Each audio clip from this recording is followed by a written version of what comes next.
Alright, here we go.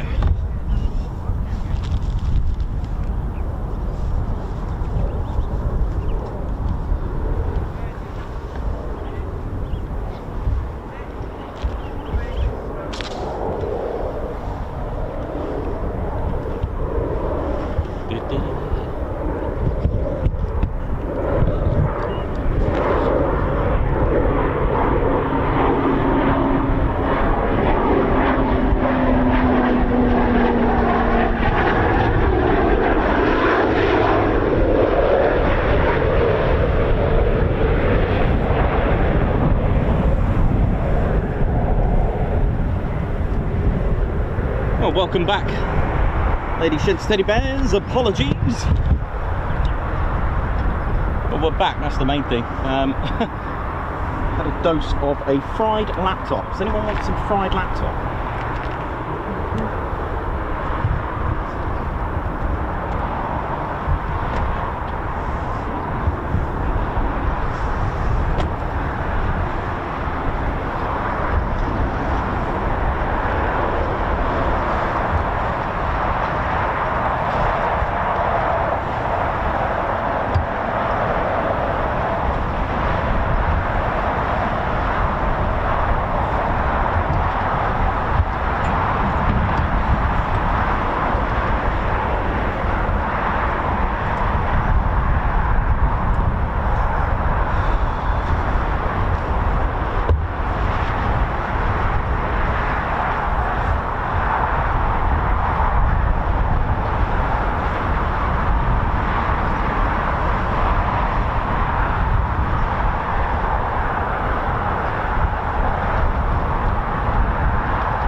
Back, I think. Yeah, sorry about that. We just served up a dose of fried laptop syndrome. So if you fancy on your main course tonight a fried laptop, we've got one to send. Luckily, I brought a spare. Always bring 2 of everything, just in case.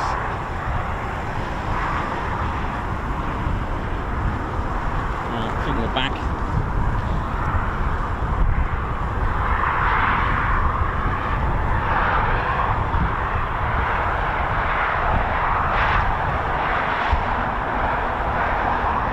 Okay,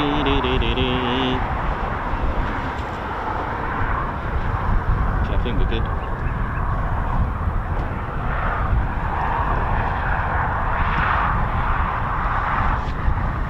Okay, so we're back, part 2 with the red arrows. Welcome back to the show. Apologies again from myself.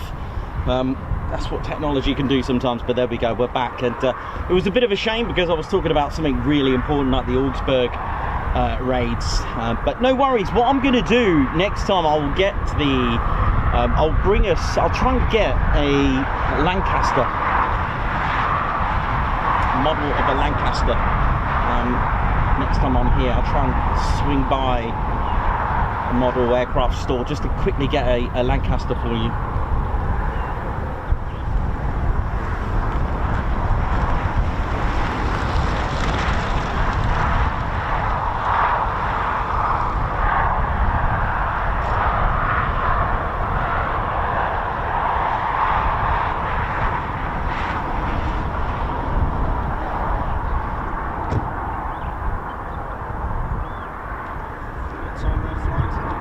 Hiya.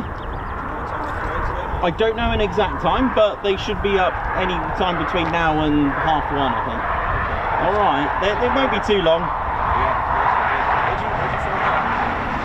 I don't. I just turn up and hope for the best. Okay, and one thing to remember, if you want to see the red arrows, if they're out, that's a good sign. If they're not, then...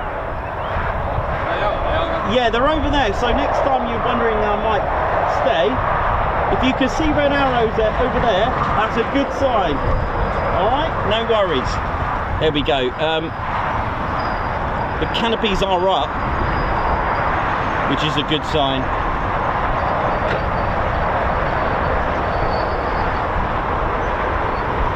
Didn't notice that there was actually crew in the cockpits as well, actually. So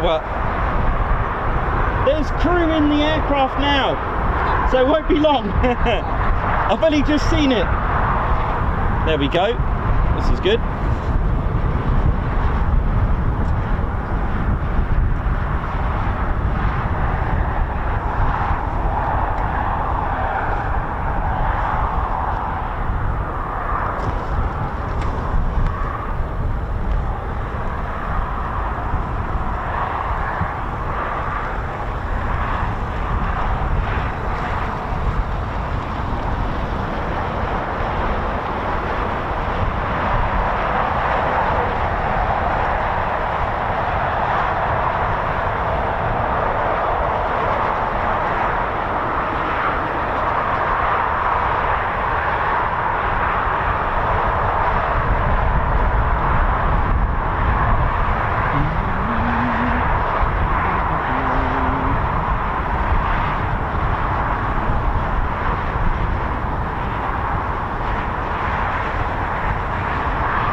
Welcome to part 2 of our Red Arrows stream. Hopefully it's all good there now.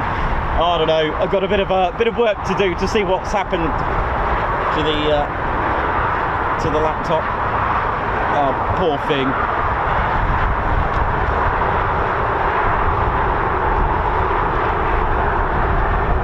Well, this is good. Here we go. Oh yeah, they're started up. All right. Well, that gentleman didn't have to wait long, bless him. It's all good. And let's have a look. I think I've got your guards marches as well. Don't worry. This could be a bit of a challenge because the setup is a little bit different up here now. So I'll do my best.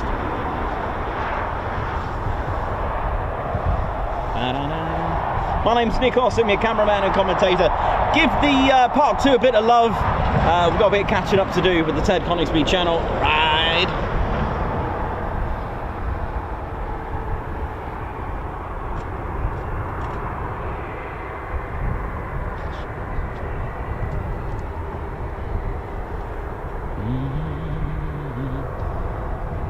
Tuned into the one and only Ted Coningsby channel.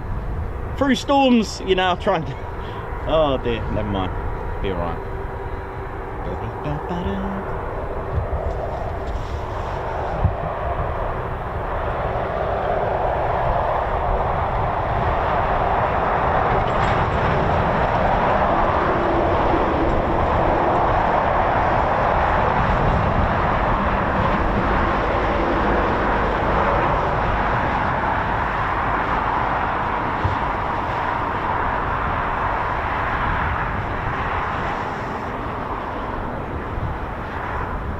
So, ladies, gents, teddy bears, let's meet the team. We have 2 new recruits this year to make up the Red Arrows. Don't forget, Red Arrows pilots have 3 seasons, and after having 3 seasons, they can reapply to become a Red 1. That's right. So, first up, let's welcome Officer Commanding Wing Commander Adam Collins. Now, as Officer Commanding Wing Commander Adam Collins, he's responsible for the world-class team who deliver the soft power capability in support of national interests at home and overseas.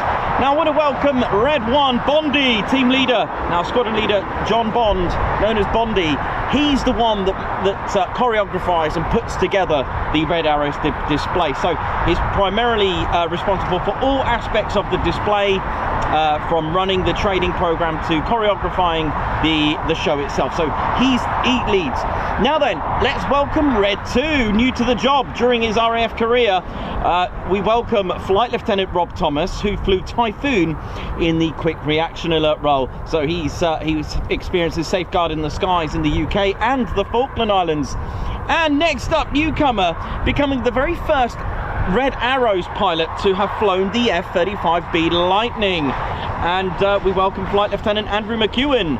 And he's the first Red Arrows pilot to join the team, having previously flown the 5th generation aircraft. Red 4, Squadron Leader Chris McCann. Red 5, Flight Lieutenant Dustin Wales. Red 6 is Squadron Leader Tom Hansford. Red 7's Flight Lieutenant George Hobday. Red 8 is Flight Lieutenant Richard Walker. Red 9 is Flight Lieutenant Ollie Suckling. And finally, there is a Red 10. That's right, the supervisor. It is Squadron Leader Graham Musket. Now, Graham is the team safety supervisor and also the photographer for the Red Arrows when they go flying up there. However, the Red Arrows are not complete without the circus. That's right, they're made up of a circus team. We cannot forget them. And they are allocated to each specific pilot. So the 10 aircraft engineering technicians and 1 photographer as well, they're chosen to form the team known as the circus. So they're each circus member. So Circus 1 is allocated to Red 1, Circus 2 allocated to Red 2, etc. Let's have a look at them. Flight Lieutenant Jack de Schoolmeister. Circus 2 is Air Specialist Class 1 Technician Dan Vince. Circus 3 is Corporal Chris Old. Circus 4, Corporal Dale Smith. Circus 5, Corporal Daniel Wilson. Circus 6, Corporal Jessica Ware. Circus 7, Air Specialist Class 1 Technician Jordan Walker. Circus 8, we welcome Corporal Andrew Collins. Circus 9, Sergeant Harry Kay. And finally, the legend, Circus 10, is Corporal Phil Dye. Oh, and Circus 11, Squadron Leader Andy King as well. We can't forget the Blues as well. All the techies, all the logistics, mechanical transport, survival equipment technicians, weapons technicians, avionics technicians, we've got the mechanical technicians, engineering, you know it is, the whole shebang makes up the Red Arrows team. Welcome, here we go.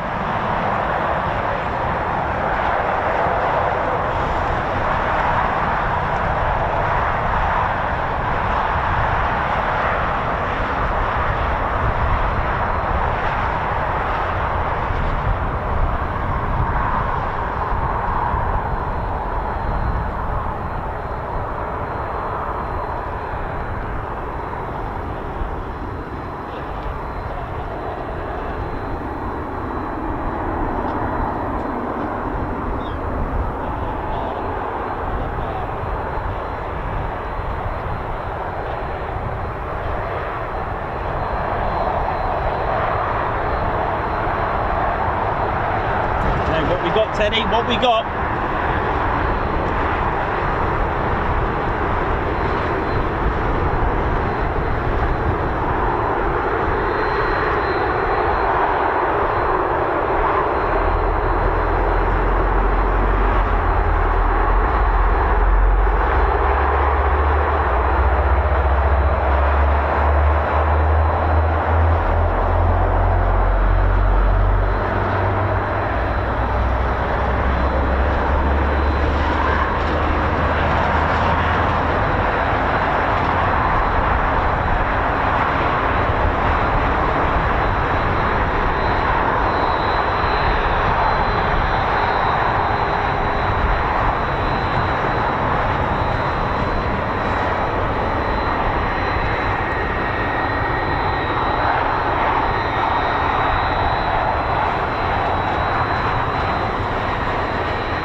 Currently we just have the one, but I did hear another startup, so hopefully there's another. Oh, for those wondering if a Hawker Hunter came through, yes it did. I just about got footage of it. I don't know how good it is, but I couldn't. No, I don't think everyone believed it. It looks like we've got a singleton here now.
Okay, so that's just a singleton there. Let's see what else is going on. I did hear another startup,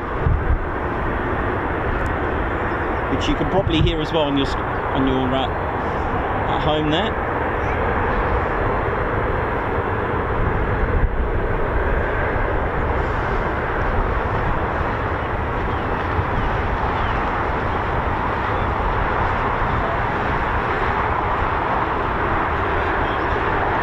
I can see at least 2 on the move. 3. Definitely 3. Maybe all 4.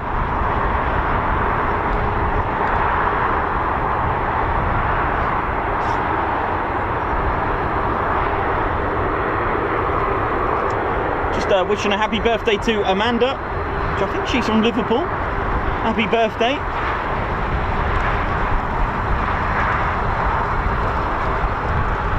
Who's in the Wave car park, the Waddington aircraft viewing enclosure. So we've got 1, 2, 3, 4, 5. Definitely got 5. Definitely got the Enid. Maybe 6. 6. There you go. 6 red arrows. Come on. Gonna need a bit of a catch up today.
Beautiful, beautiful, beautiful red arrows. Look at this.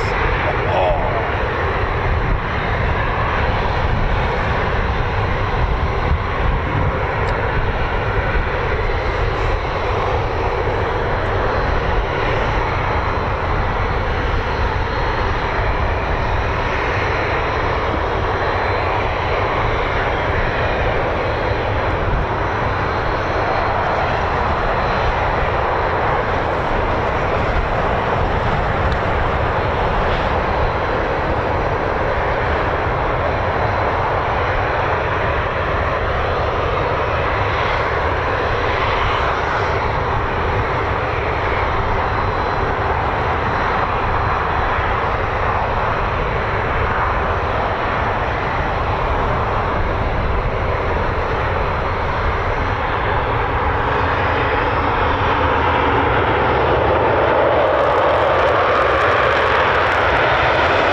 this before, I think.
Goes the air brakes. Smoke on go.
Just go inverted across down the runway. Absolutely incredible. Yeah, I'm loving it. And then, if I remember, then we've got to look over here.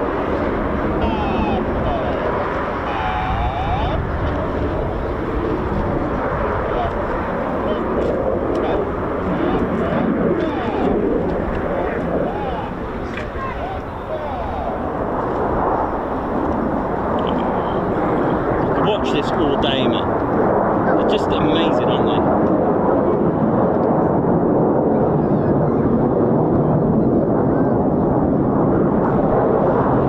And then didn't we have, yeah, I remembered him from earlier. Here you go.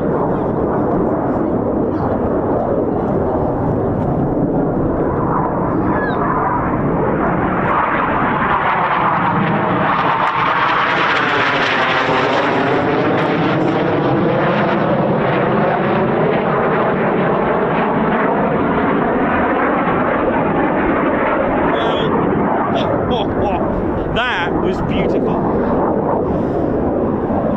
Big smiles all around here at the moment. Let me just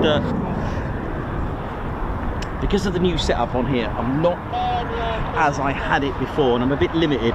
But next time I come here, obviously this system will I'll be having this system that I've got now, the backup, and I'll move the van accordingly. So just bear with me a moment on this. Hang on, a little bit limited, so I just need to be a little bit careful on that. That was fantastic.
smell good here. Oh, I can smell red arrows here. It's beautiful.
Here we go.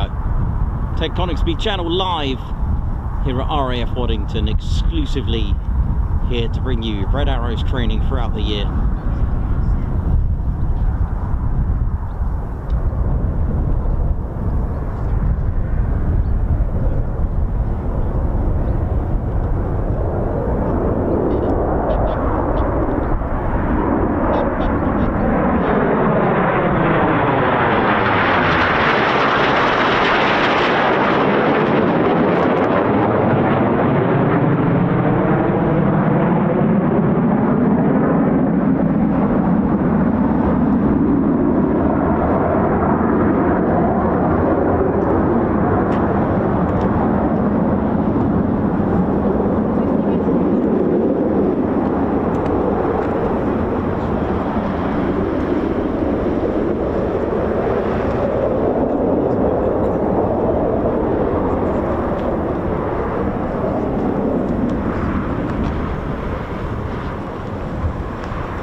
Next. I'm loving this. Action-packed Ted Coningsby classic. Here we go.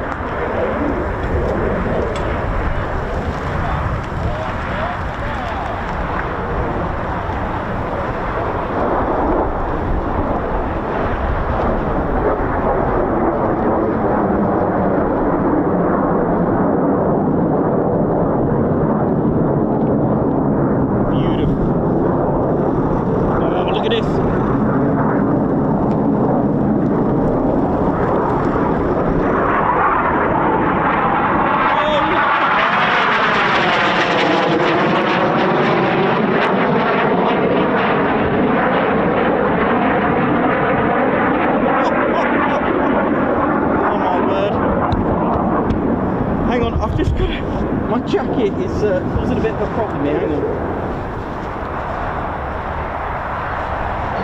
Let me just get rid of this jacket. It's catching.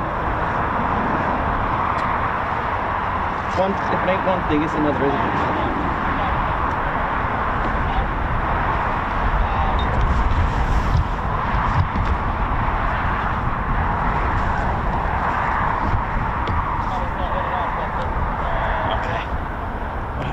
Absolutely brilliant, isn't it? Right, I'm back. Right, jacket off. Here we go again. Oh, that's better.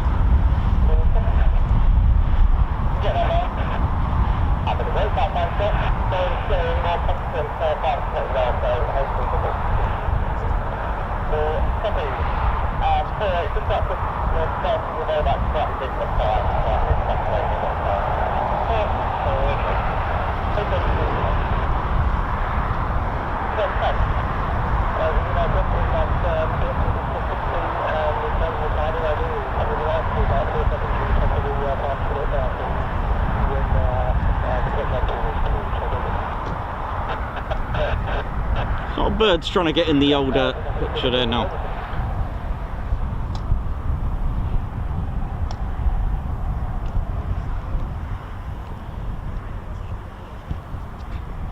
Okay, let's do this.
Anticipate this manoeuvre now. Where are they?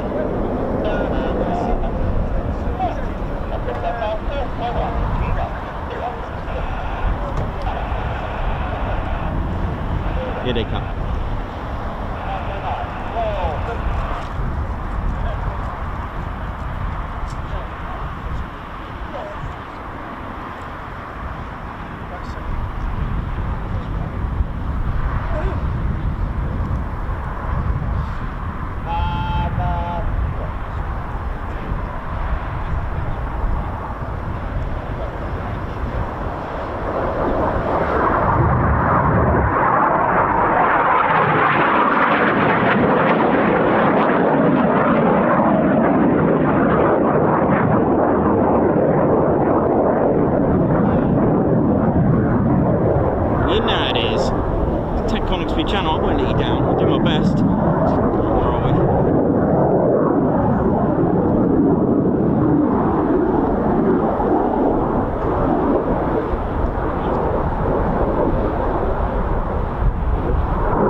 this is oh, I love this one.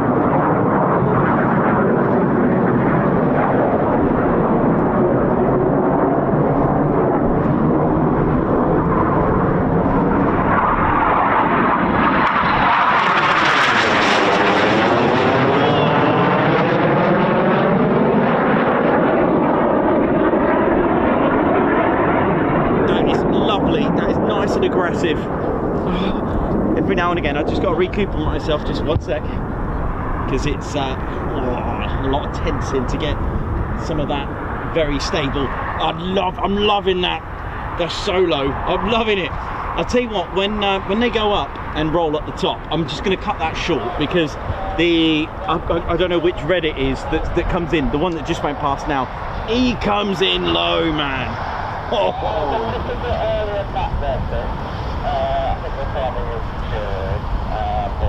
It's such a good viewing area, it really is, because you get some really good angles, you know. Good angles, that's a good one. Good angle, good eye. Good angles. Sounds like some out of Neighbours.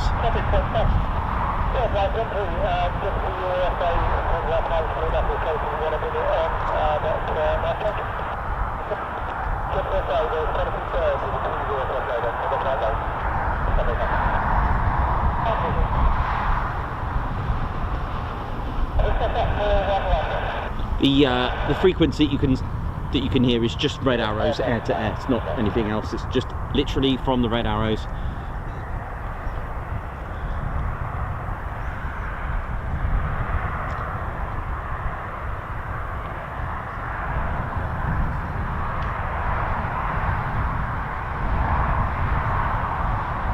And that was red one giving out the feedback. There's the air brakes, giving a more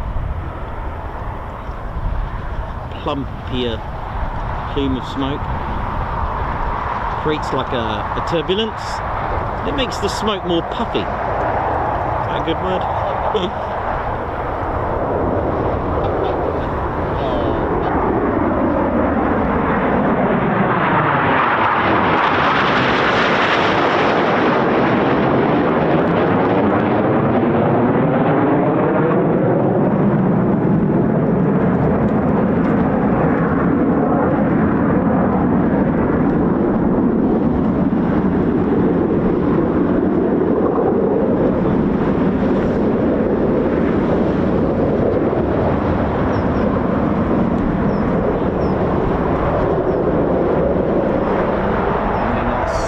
Synchro, where are they?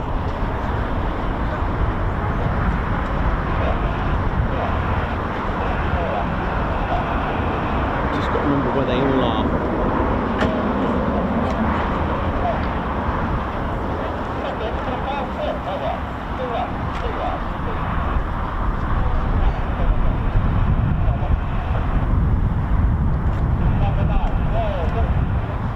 Number 9. So it's not the synchro pair, is it? It's because they just said number 9. I think is it 6 and 7 that's the synchro pair, right?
be the same as before.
The two peeled away, didn't they? So would that be then those two, 9 and 7? Is that 9 and 8? Because if 6 and 7 are the synchro pair, and I heard 9 roll, so is that right? I'm not 100%, but my guess is 6 and 7 are missing from this, right? Could be wrong. It's just a guess. So it'd be 9 and 8.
Is not over. We've got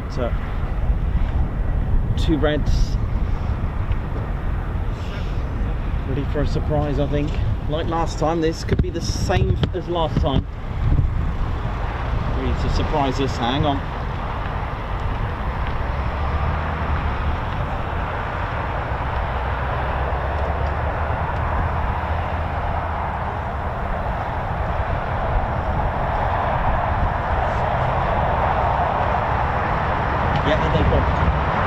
Where they come now, just down the line.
them both in, but there we go.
Bit different to this morning's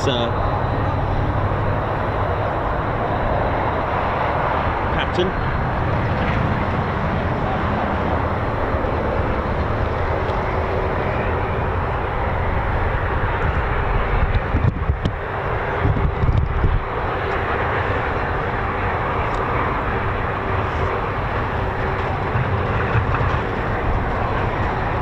Here we go. Oh yeah, here we go.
joy to watch.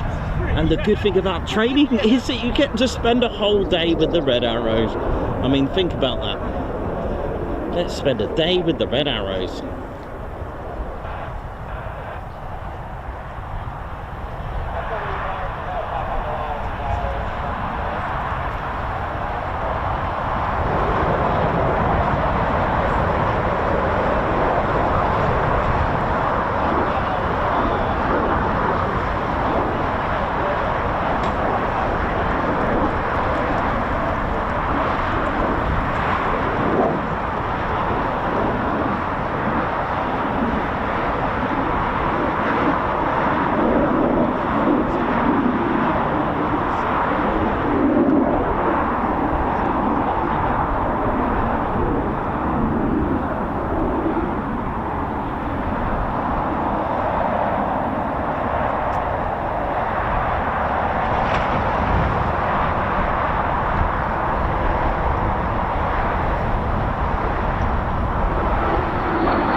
Bleeping noise, you can hear us for the Reds to turn.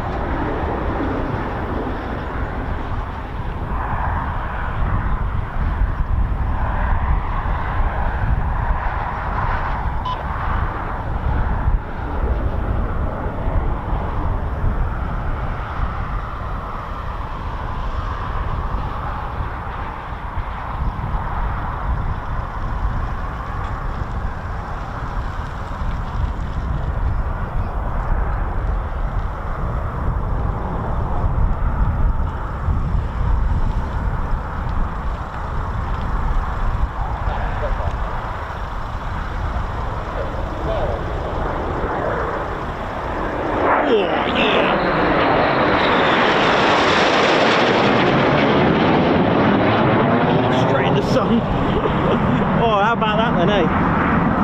Oh, that's in the sun, man. Hang on. Oh, that was pretty cool, wasn't it? Let me whack a little filter on the front, so I can take away some of it.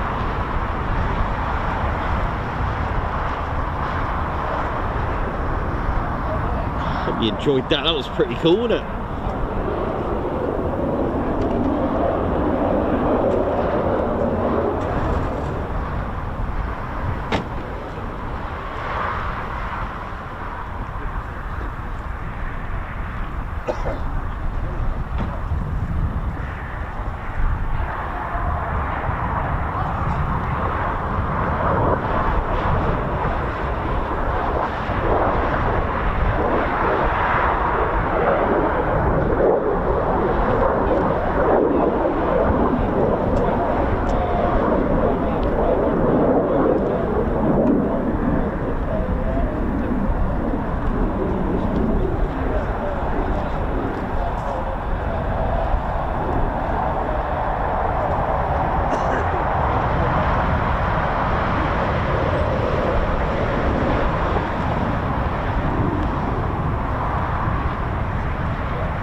just a joy to watch. You're watching the Red Arrows, ladies, gents and teddy bears.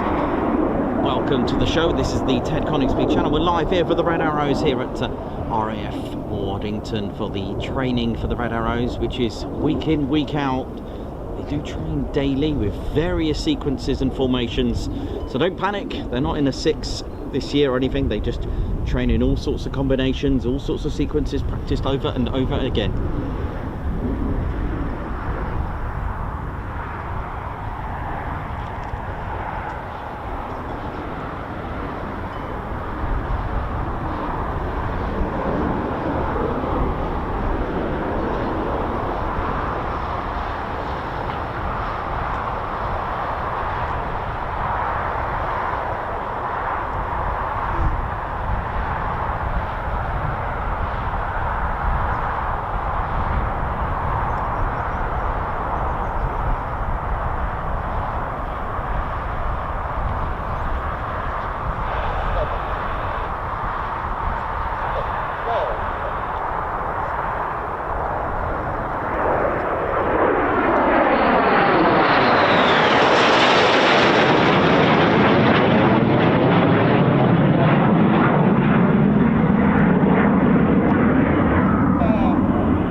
fan is shaking.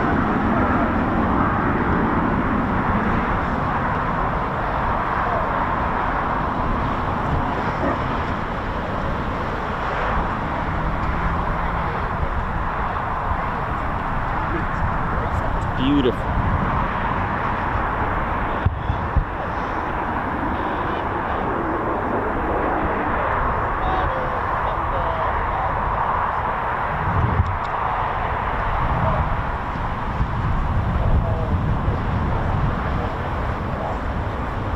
Yeah, it looks like they're going to come into land.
Well, there we go. That's the second sortie of the day from the Red Arrow. So we should have another one later on, any time between sort of 2:30 and 3 o'clock. So look out for that. I'm going to get myself a cup of tea.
Grab myself a cup of tea. I hope you enjoyed that. There's some, actually, I for one really enjoyed the filming there. So I'm actually filming from a new position. What I mean by that is the way I've had to change my positioning from the original kit that I had earlier this morning. Unfortunately, that is no longer. It's come to an end. Sadly, it got fried. So if you fancy some fried laptop later, then send a stamped address on follow to Ted HQ. Right, I'll be right back. Once actually, yeah, we'll have a cup of tea, and then we have. I've been sent the guards marches from earlier, so I haven't forgotten you. Don't worry. In the meantime, enjoy the lorries.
it's just coming in.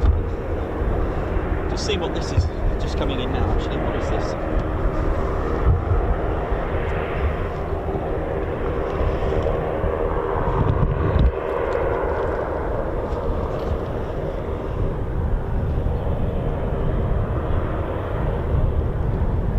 Anyone missing a red arrow?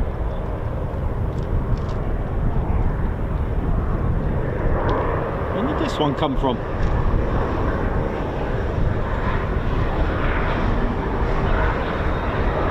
Anyone order a red arrow? Anyone in the car park order a red arrow? There's one here.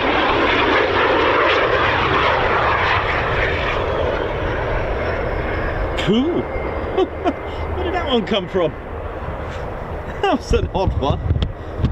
I mean, I counted them all out, counted them all back in. That was a special. Anyone order a red arrow? Amazing what you can get on Uber Eats and all that.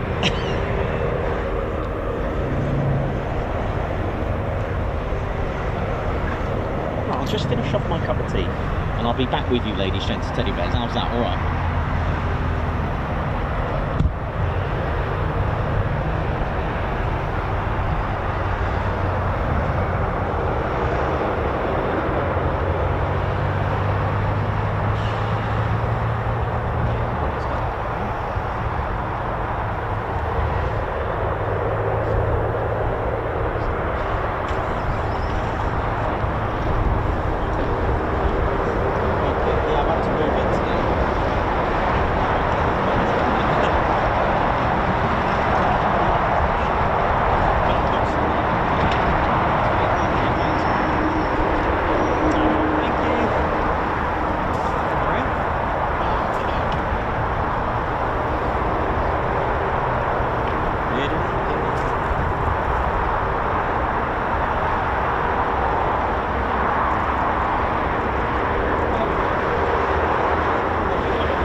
That's right. That's right. Right, how we doing? Hope we're all good, ladies, gents and teddy bears, and hope we're good, and in a forced part 2, but we're all good, and I've got my squadron leader here, Ted Coningsby, and looks like we've got another Shadow R1, like we mentioned earlier today. The amazing engine on this, the Pratt & Whitney PT6, a reverse flow engine, free turbine, which is absolutely remarkable. Now the PT6 characteristics is with the big bore exhaust sticking out and that huge air intake. So what this means is it's a reversed the way it's done is the front of the engine's at the back because the air is scooped up right at the back. Okay, so that's the airflow, and it's pressurized to ×10. It's got a 4-stage. There are different stages, compression stages, compressors. This one's got a 4, I think it is, and it's got a centrifugal. I know, I've got to remember all this. A centrifugal compressor, which basically sends the air up and down 180 degrees. What it does, it sends it out. I'll show you the diagram in just a moment. It's very impressive, and it feeds the air back into the next stage, and then it's that air, that gas turbine, that air that actually pushes out, and that's what actually bleeds and makes the propellers turn. It's actually really impressive. So Pratt & Whitney PT6, they're very revvy, and the thing is the front, or shall we say the front end, which is the back end, and all the compressors, they actually turn in different stages, different directions. It's because it's so torquey. If it was to all spin at the same direction, then the aircraft will just flip its nose over.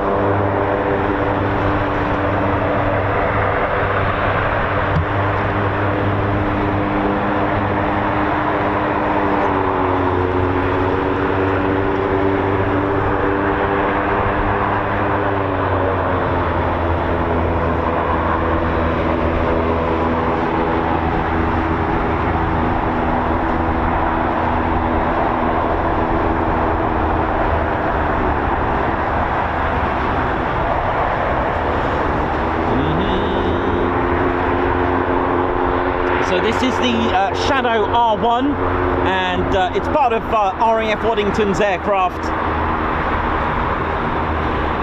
The remarkable engine.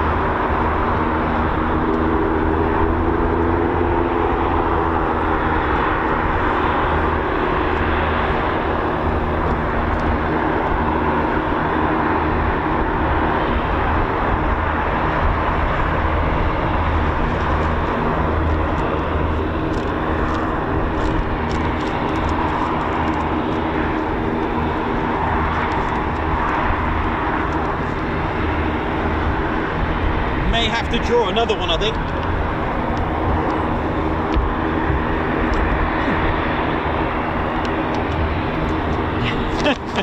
Yeah, I may have to draw another one.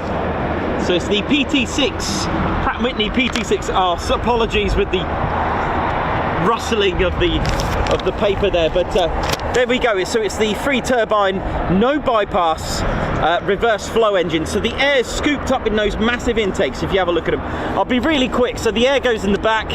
These are not connected. This is a free turbine, and this spins one way and these spin the other way because, like I said, there will be too much torque. The air goes in to this stage, goes in at about 15 degrees and then heats up to around about 300 degrees. Oh, is it 100 degrees? Actually, I can't remember the temperature. But anyway, it goes. This is only 30 centimeters of 4-stage compression. It goes in at, let's say, 1 bar of pressurized air, and by the time it gets to here, it's pressurized 10 times, so it'll be 10 bar. This is the centrifugal compressor. So the air's gone this way back in to this part, which is the high pressure compressor turbine. All right, and then when the air's bled out here, this is what actually spins the propellers. Amazing. A bit like getting in a blow dryer with one of those little spinny thingies.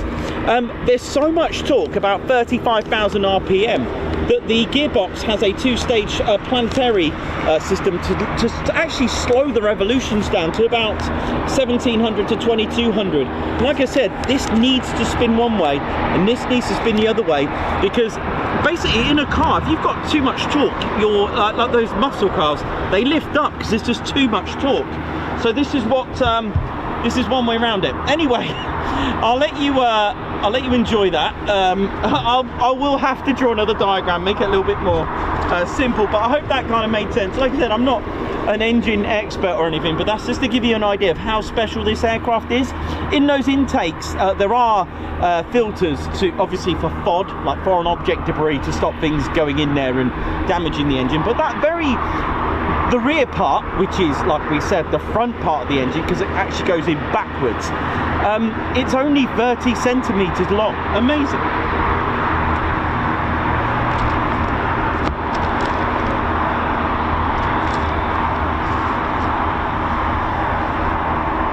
This is the Beechcraft Shadow. Again, RAF Waddington is the eyes in the skies of the Royal Air Force and our UK airspace. Guards March is coming up from part 1 into part 2 as well, so I haven't forgotten about you. Apologies for that, but I've got some tech stuff to do. I've tried to maybe that is the end. It's the same laptop that died at Mildenhall, so I think it's come to its I think it's you know, oh well, we'll have a funeral for the very first laptop I used, right? Come on, it's come a long way. You know, we'll have to have a little funeral. Oh, bless it.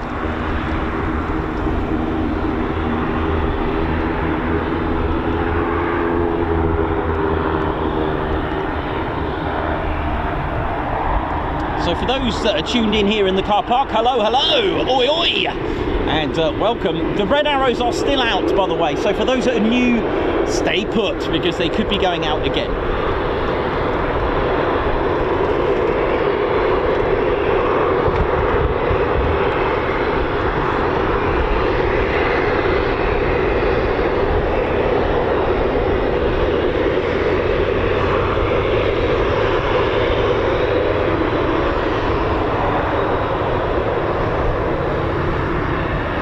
It is a pretty cool aircraft, isn't it?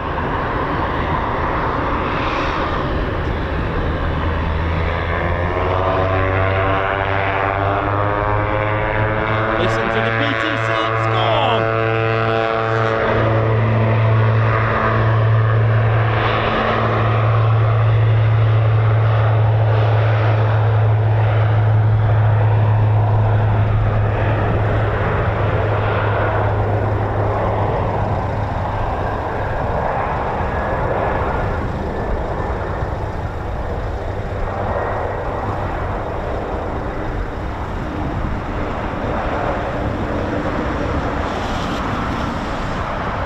A little bit stuck there, like a stick insect. So that's off to do its thing. Welcome to the Ted Coningsby channel, your one and only channel. You know how it is, the military aviation channel to tune into. I'll do my best to give you a nice variety. Yesterday was awesome at RAF Holbeach Air Weapons Range, a place to bring a Chinook for all your aircraft to blow up and shoot stuff. And we certainly had a great time there.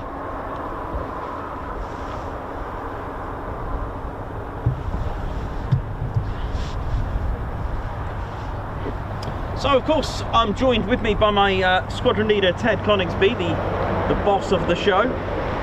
Ted, how you doing, mate? You good? You alright?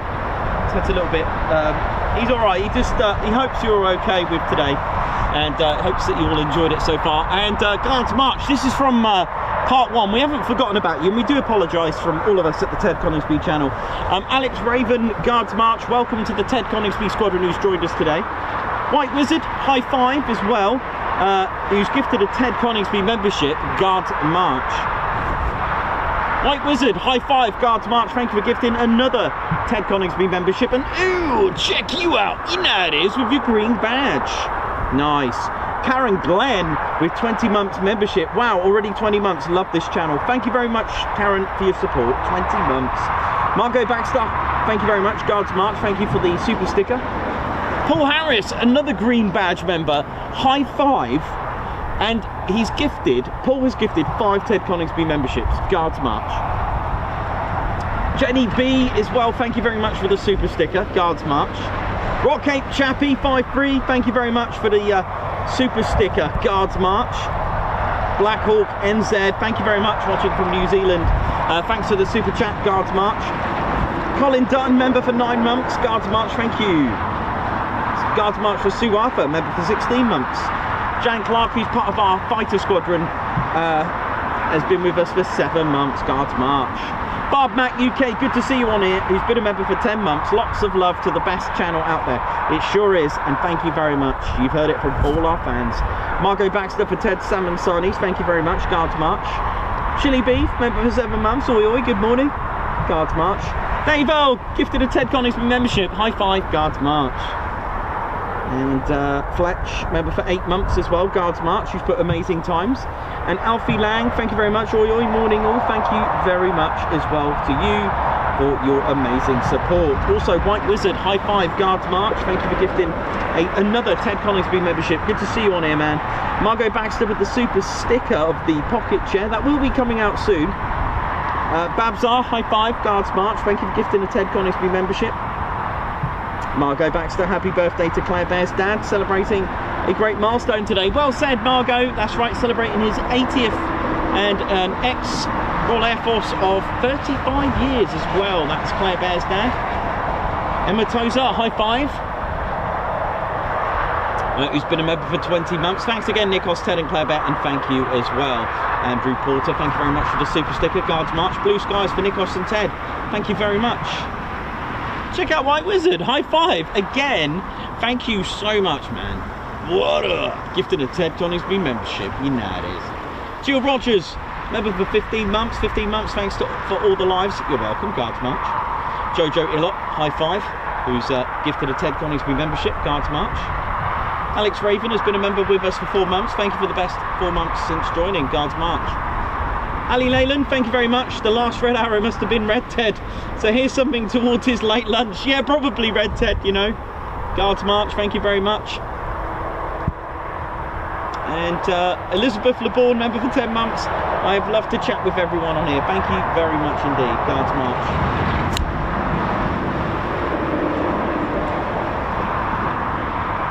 Leslie Thacker, thank you very much. Margot Baxter, how you doing? Ben England, 1981, member for 9 months. Guards March, thank you very much.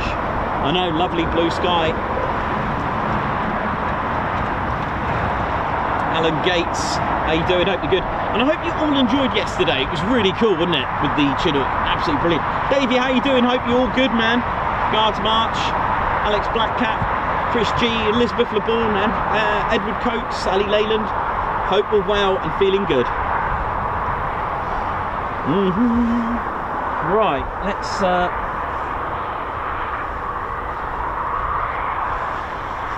see what the Reds are doing.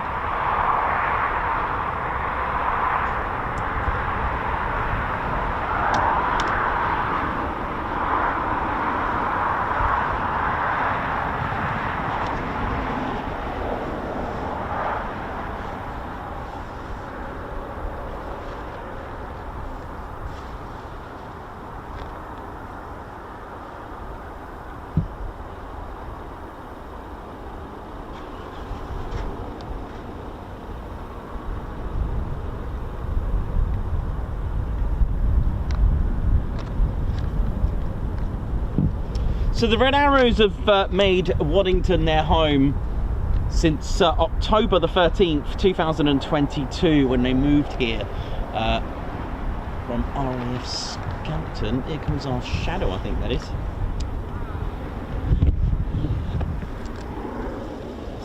No, is that the shadow? Yeah. No, I was going to say, no, that ain't no shadow. It looks like a prefect. Our future generation right there.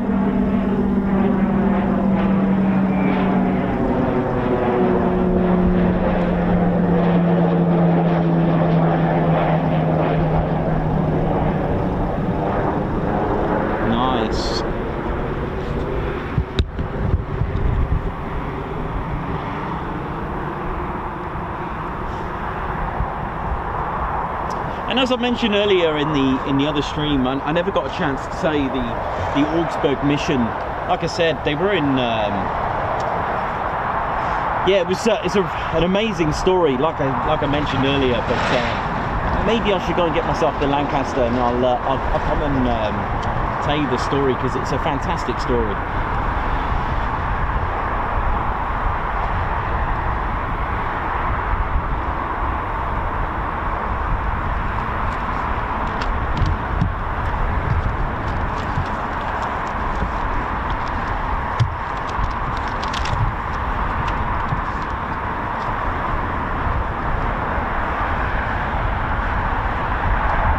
RAF Waddington has been around since the Royal Flying Corps days as well, since 1916, training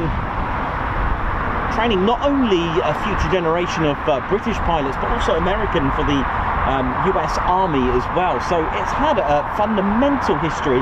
It's had a lot of firsts. It's where the Avro Manchester was first operational, the very first operational Lancaster in its prototype BT 308. And also the very first operational Vulcan as well, the Avro Vulcan, which, ladies, gents, teddy bears, it's still here. They still have one here. It doesn't fly, but it's nice that we have that as well.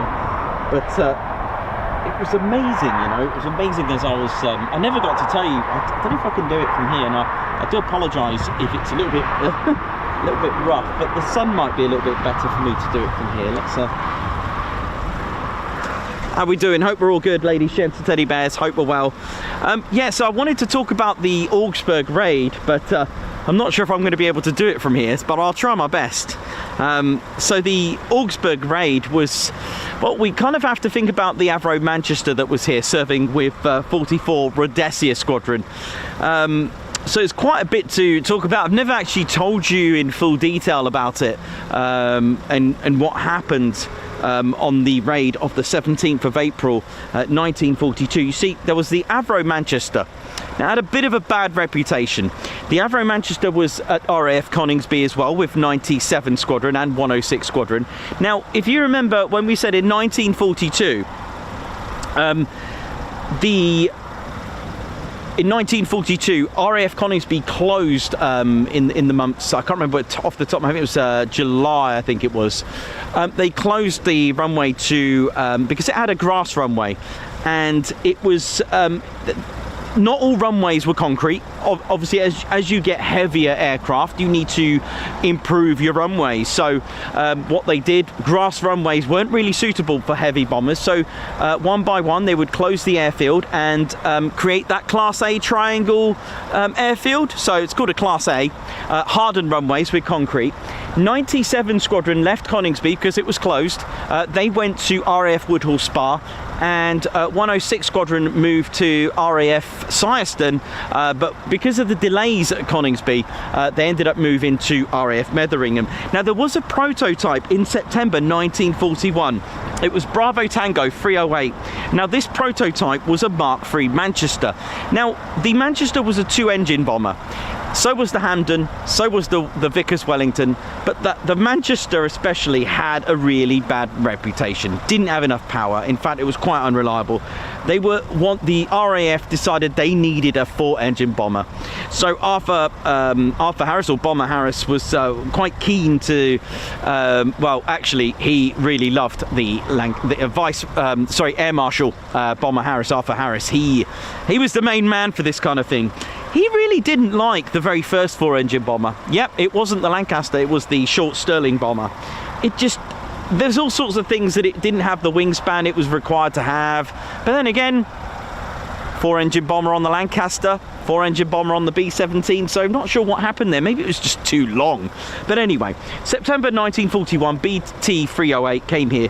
It was a Mark III Manchester, but they renamed it to the Lancaster. Now, 44 Rhodesia Squadron was the first to fly operationally, and that was on the 2nd of March 1942. Now, here's the thing. The mission was set for Augsburg in daylight. Now, this was going to be the first raid over Germany, actual Germany, not over occupied Europe. Now, what was going through those guys, those brave men, I do not know. But let me, because I've never told you this story before, and it's an amazing raid, because they thought, Arthur Bomber Harris, as he was nicknamed, he was like, we've got the power, we've got it, it's got armament, we can do this, we're going to do it. So the idea was, it's got a lot more power, a lot more faster speed, it's perfect. They were going to do it in daylight. They'd never even done it in night, yet alone day, so they were about to do it. Let's talk about squadron leader John D. Nettleton. He was the man for the job. He was the leader for this. Now let me just bring up something for you. One sec. So he was a South African, and he was given Nettleton was given the Victoria Cross for this mission. Now let me tell you a story about, off the top of my head, I've got to remember it all because I only learnt it all today, but I may get a little bit wrong, but I'll get better as we go along. So he was going to lead number 44 Rhodesia Squadron to go to and bomb the MAN factory, a U-boat factory. And the idea was it would cause a bottleneck effect. Bombing the Augsburg factory, the MAN factory, would pause manufacturing the U-boats. That's what they thought. They thought it would cause like a bottleneck effect. So squadron leader John Nettleton was going to lead 6 Lancasters from here. And why I mentioned 97 Squadron, because they were also going to join Nettleton on the raid, but Nettleton was the leader, and it was KM B Baker. So they always had a radio flight name. So it was KM for 44 Rhodesia Squadron, and it was the letter B after the roundel, and it was B Baker. There was also A Apple, and I have to admit I forgot who had that one. It could have been Sherwood, I think. No, it wasn't. It was 97. Let me just go back to you on that one. But nevertheless, 6 Lancasters took off from here, and 6 Lancasters took off. It was Sherwood, if I remember correctly. I think it was it Sherwood that was leading the 97 Squadron flight? I think it was, if I remember correctly. I've got to try and get this on, but anyway, I'll get to the point. So the raid started off on the 17th of April 1942. That's 1 month after having a new bomber. So they took off. And what they did, and if you remember, we talk about the A-20 Havoc bomber, and it was called the Boston, wasn't it? So what they did, as it was heading for France, they actually had a diversion. It's kind of like, almost like a deception. What they did, they actually sent some Boston aircraft, which was the A-20 Havoc, as we established, to start bombing some airfields, so that the Germans over occupied France would think this is the attack. I know there's the Beechcraft Shadow. However, the only problem is this actually caused a bit of a. This actually stirred a hornet's nest, as they say. Let's just get you this little shot here now.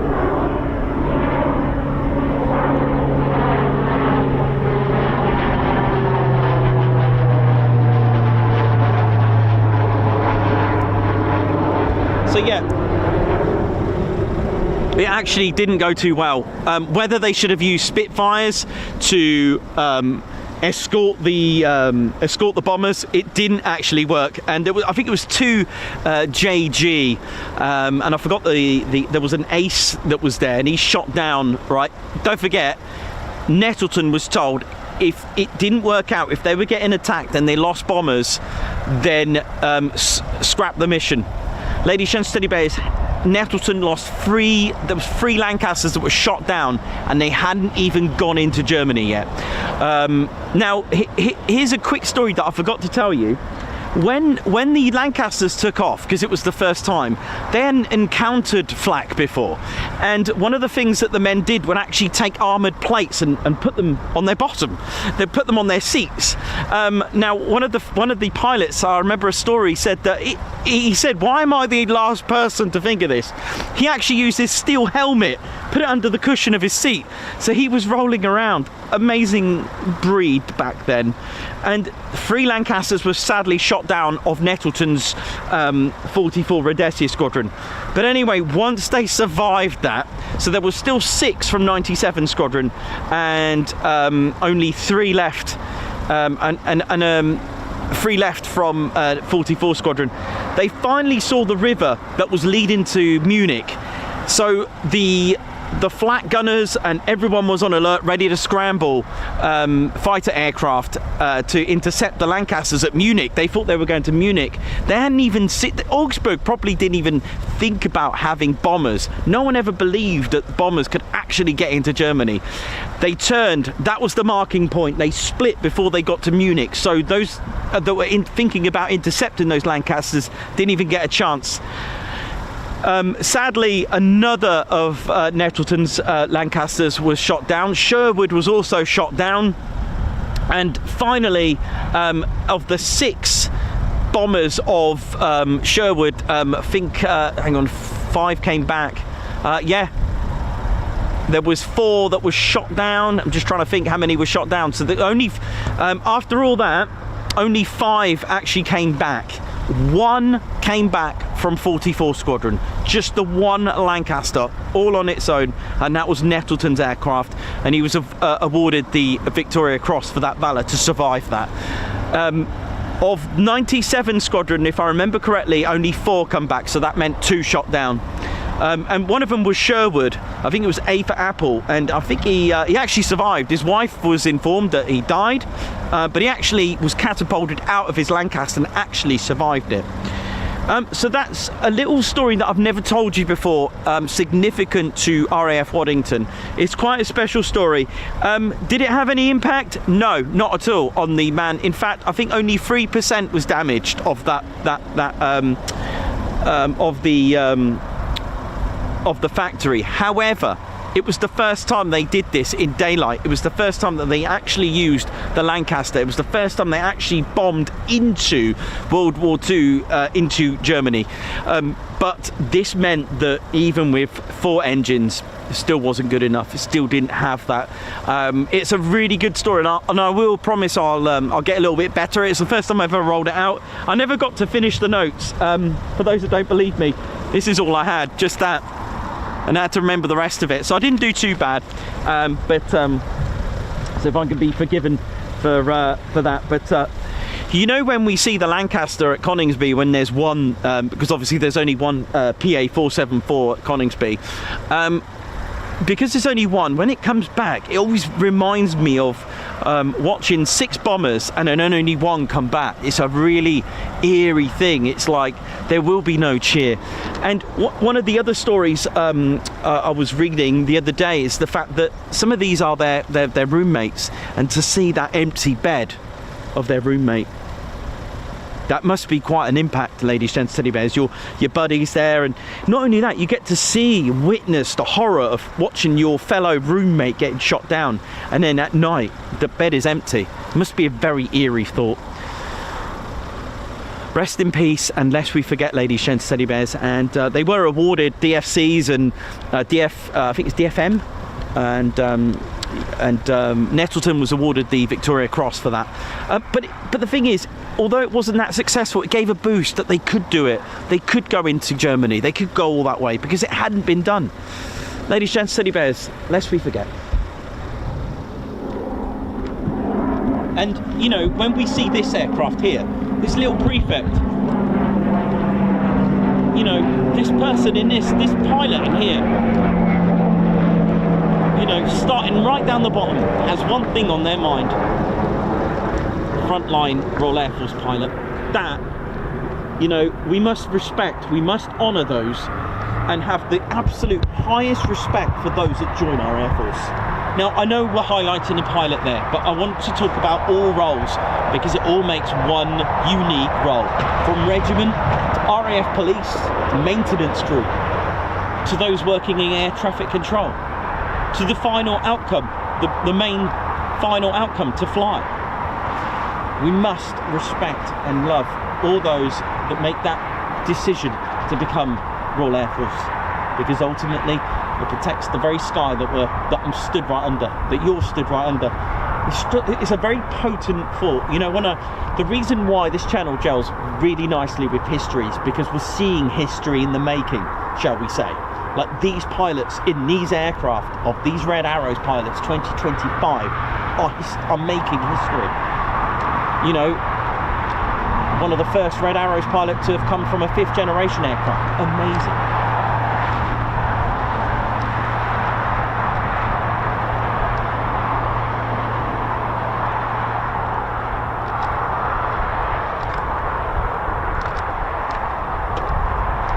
Christopher Carr, thank you very much.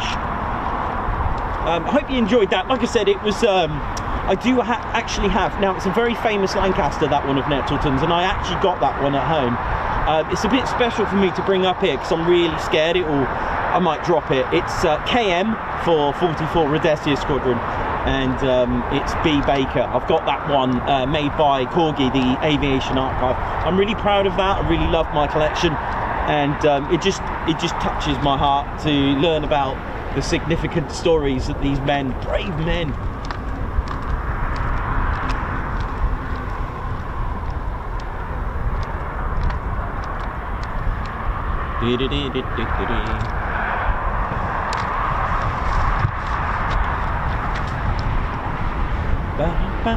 How we doing, ladies and steady bears? Hope we're all good and enjoying the show so far.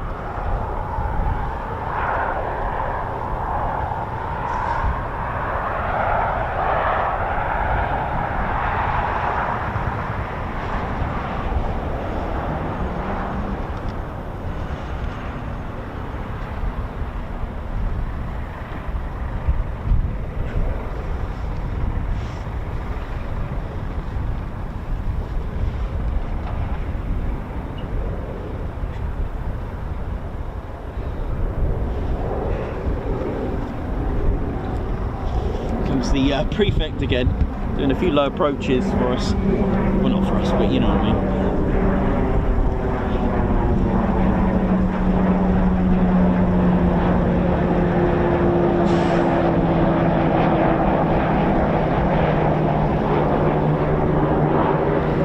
So will we get a final sortie from the Reds? It looks good because they're still out.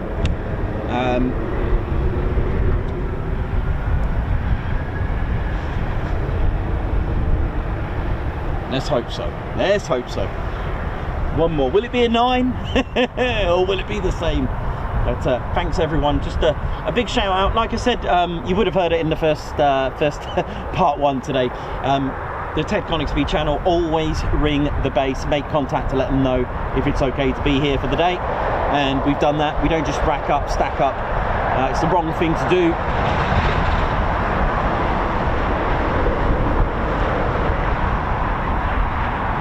And of course, we are in the official aircraft viewing enclosure. That's the Wave car park, which is the Waddington aircraft viewing enclosure. There are toilets with the services provided with the burger van as well. Plenty of parking. Do take care. You can see and hear the busy road. Again, please don't touch the fence and damage the fence in any way. There's quite a bit of damage, sadly, unfortunately, but that's the way it is, unfortunately. But we will do our best to punch in the message to not touch and damage the fences. There's quite a bit of damage, unfortunately. We always say, please don't touch it, please don't damage it. Always park legally and sensibly, and this is the one and only place to do that safely for this particular location. Again, there is a red and white fence just further down, just to the right of the screens. Please don't hang around there. You will be asked to move from there as well. You don't really need a very big ladder here anyway, if you are going to venture, because I know it's quite popular with the spotters to cross the road. There are some exercises where they don't want you to do that. I think I think it was Cobra Warrior where they, no, not Cobra Warrior, it was some special air industry day, I think it was, wasn't it? And it was I think it was in October last year. They didn't want anyone crossing that road. And I get it, because, you know, even at Coningsby, which I'm absolutely delighted that they've actually made the speed limit lowered down to 40 miles per hour rather than 60. So we'll finish the week. So what we got left, we're at Coningsby tomorrow, Ted's home, and also Lakenheath as well on Friday. Hopefully the days are well and kind with the weather.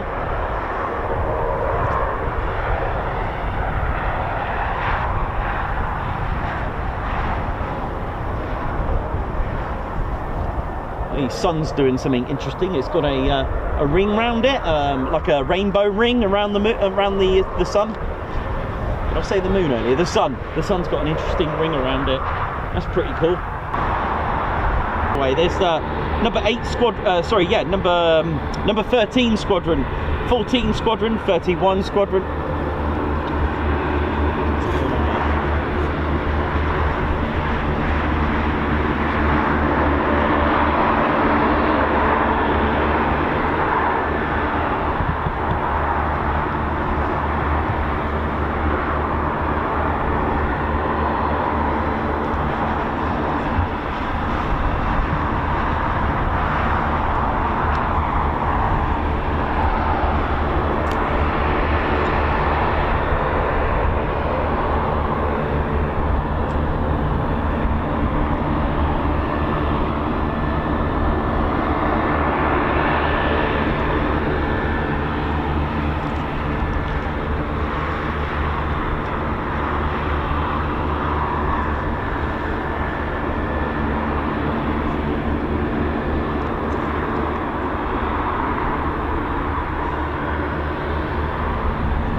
Canopies up, looking good.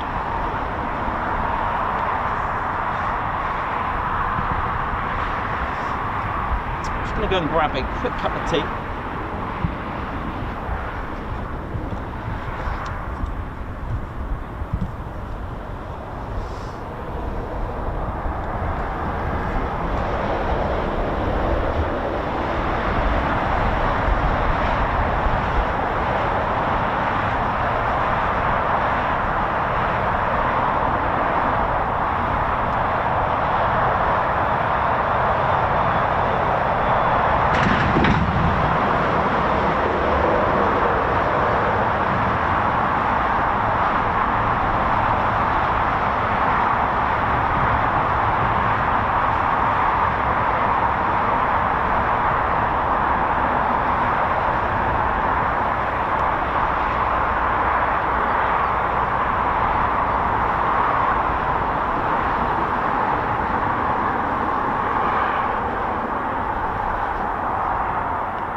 Oh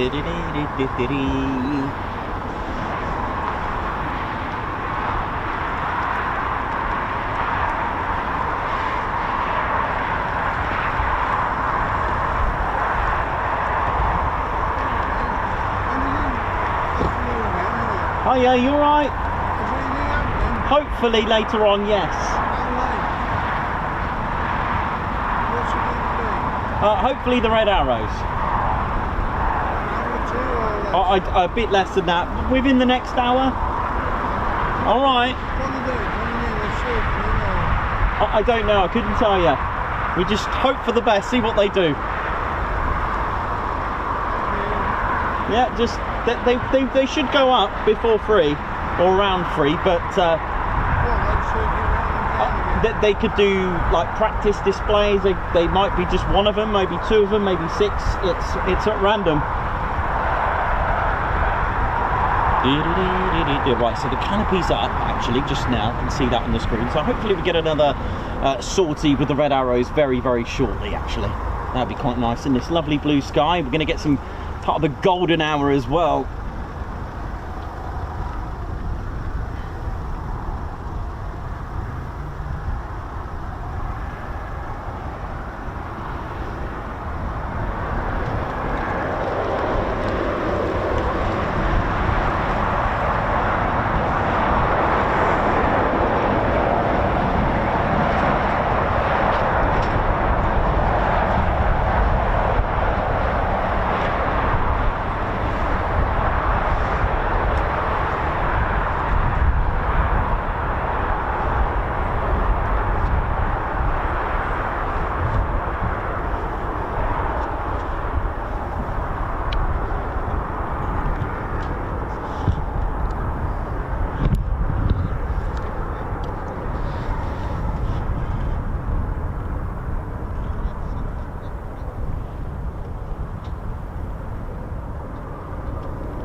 Come see Beechcraft Shadow R1.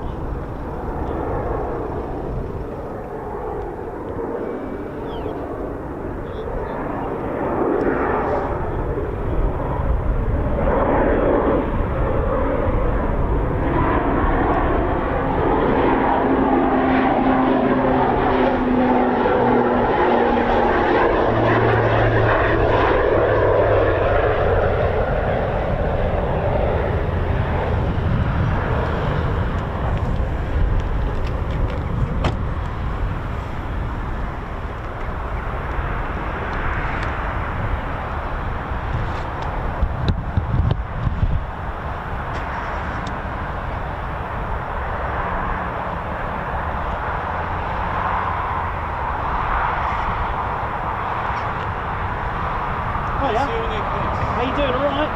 Yeah, I'll come down and say hello, hang on. How you been, alright?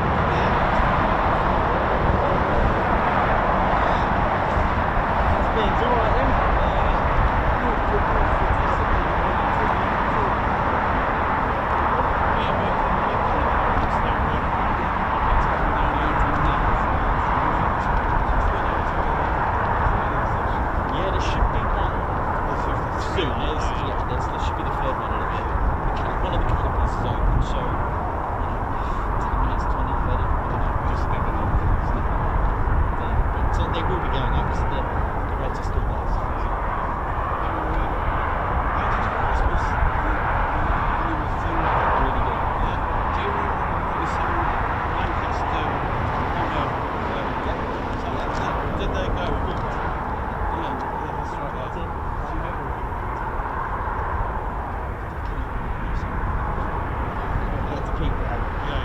Yeah, they went really well. What we did, because there were so many, we raced 2 whatever you gave, everyone else was supposed to split them into auctions and races. There was 2 people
How we doing, ladies, gents, teddy bears? Hope we're all good. And I'll be getting you some dates soon for the Ted Coningsby's TAT 3.0. It's coming up, isn't it? I mean, wow.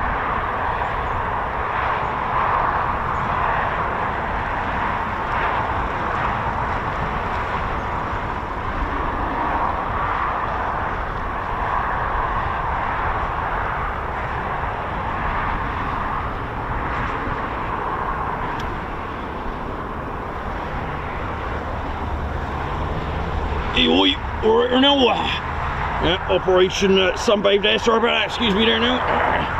Yes, how we do it, Mum, doing and all. Yeah, just been working with me other Reggies in there with 2503 Squadron there of all Auxiliary Air Force Regiment, falls under the Combat Readiness Force there now. Yeah, they're responsible for providing on-base security force capable of deterring, detecting and neutralising threats for RAF assets, including truck and equipment, everything around it. That's right there now. Yeah, so we do it round here now. The squadron combines RAF Regiment and RAF Police there now. They recruit personnel from all walks of life, mainly from the East Midlands area there now. All about the south there, west there now. But personnel from the squadron have deployed numerous times on operations. They've gone places like Kosovo, Kuwait, Iraq, Afghan, Cyprus, in support of air operations there now. Yep, they were formed in 1979 at Scatman, right, provide ground defence for the Bolton Force there now. Yep. I've just been working with my mates there at 2503, and now there's there now. Make sure always on the lookout, Rough Regiment. Yep, you never know what's going to happen around here now.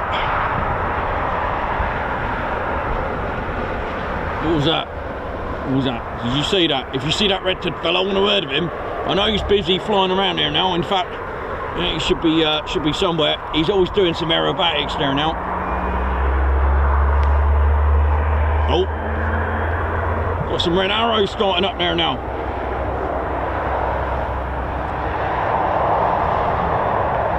Right, behave yourselves. My name's Reggie, part of the RAF Regiment. See ya. By the way, enjoy those pretty little red planes there now.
So we've got a bit of flashy from one of the Reds.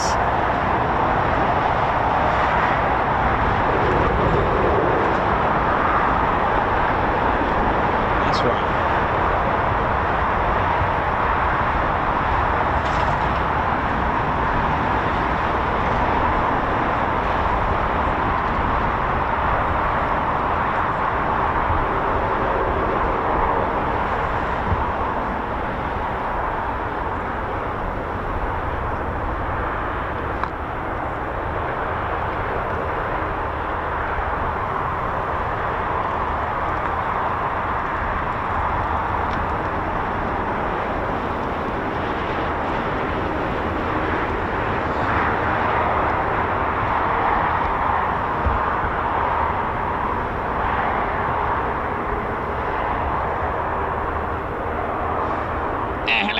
Wingy. Yeah, yes, reporting for duty. Yes, far, far, far. How are you?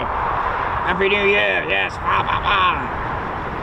Part of the Posh Officers Club. That's right. Used to be a wing commander, you know. Yes, Wingo.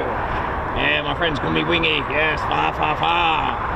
Yeah, part of the Posh Officers Club. Must be proud of these Royal Air Force Red Arrows. Pride of Britain. Far, far, far.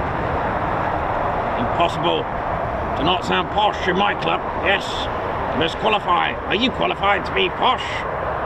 Yes. Well, we have a code, 3 letters to be part of our club. First thing is, what do we breathe in? Air. What grows on people's heads? Air. Where do the lions live? Yes, they live in a lair. Say those 3 words, and it's impossible not to sound posh. Hello. Hello. Welcome to the Posh Officers Club. Yes. Far, far, far. Yeah, I used to fly the Spitfire, you know? Yes. And it's absolutely proud to watch the Red Arrow fly. Yes. Far, far, far. The pride of Britain, the joys. Yes. Smooth, yeah. That's right. Joanna, pass me my monocle. It's time to go reading. You darling Debbie. What are you doing? I need my monocle. That's not a monocle, it's a magnifying glass. Yes, but your eyesight is rather poor. How dare you? Joanna, see me in the office at once. Cheerio, trucks away.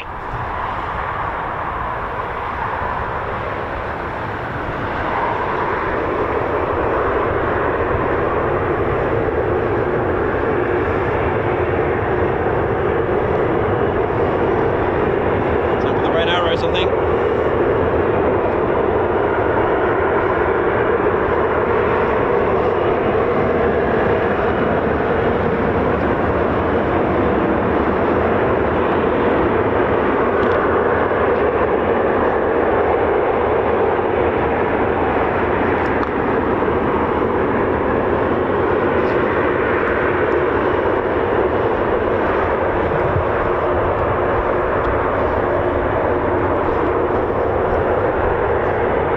Here we go, Red Arrows time is. Red Ted, what are you doing here? Aren't you supposed to be flying? What in Salmon's name are you doing, boy? Get back and fly! My name's Casey, how we doing, y'all? West Coast, represent.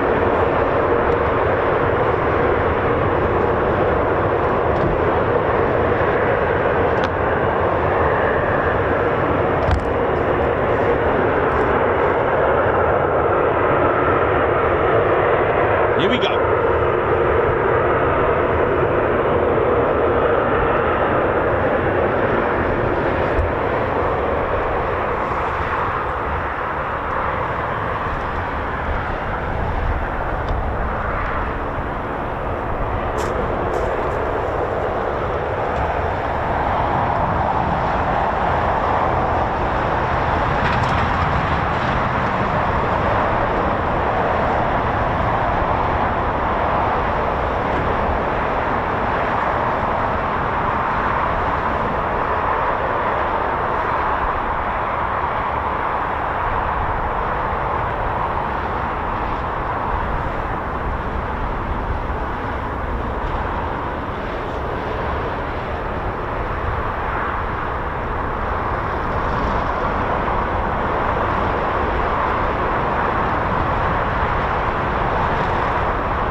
See what we're going to get.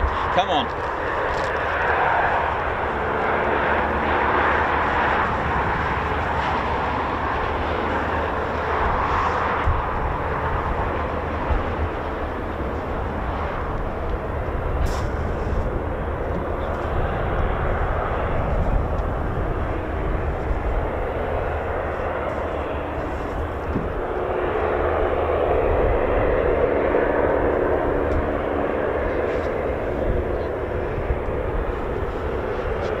watching the Ted Coningsby channel. And we're live here at RAF Waddington. Don't forget to hit the like button.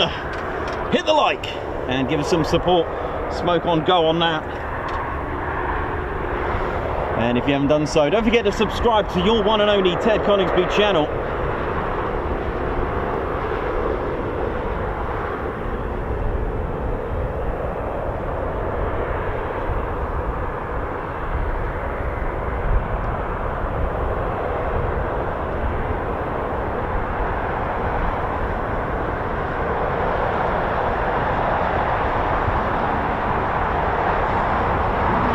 Thanks everyone has tuned in for the second time today.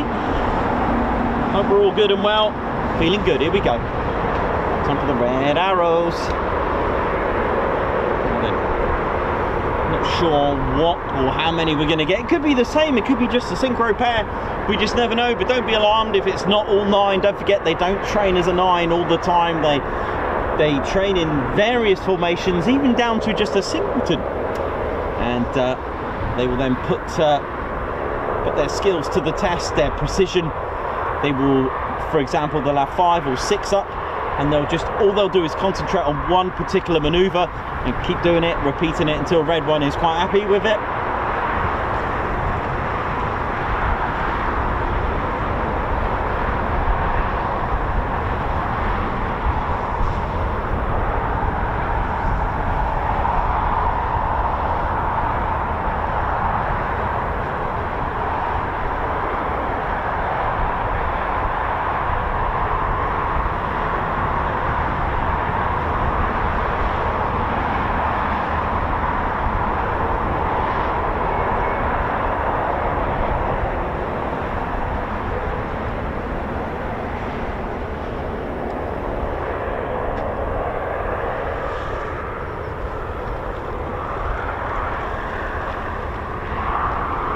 Could be the same as before, it could be the same as what we've had. We had a, 6 up, split into the 4 and the synchro pair, I think it was.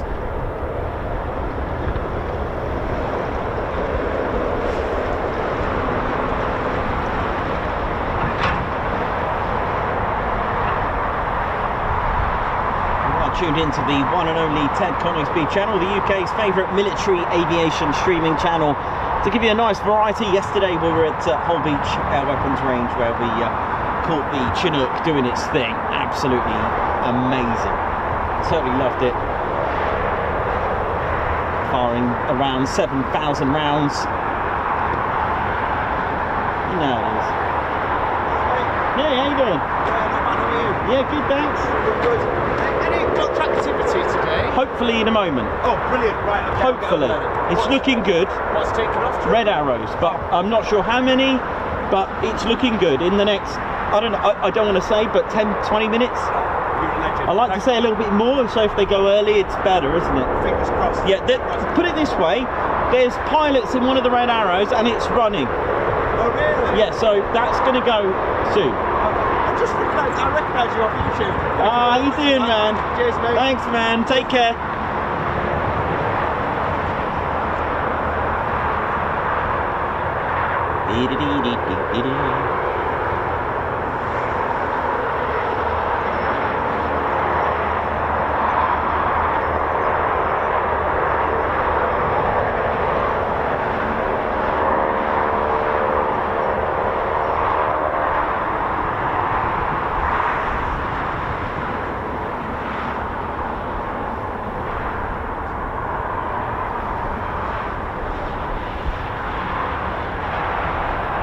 So we've got the one on our right.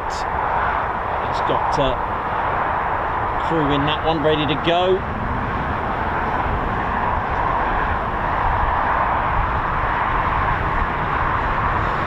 Things going on at the moment, so let's hope for some more red arrows action. We should do, as they're still out. Aircraft pinging over there that you can see.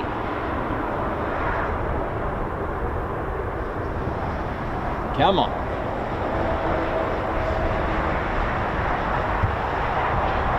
Be our last sortie of the day here, and hope you enjoyed it. Hope you didn't spoil the fun earlier with the tragic laptop death, but hey, we're back. Just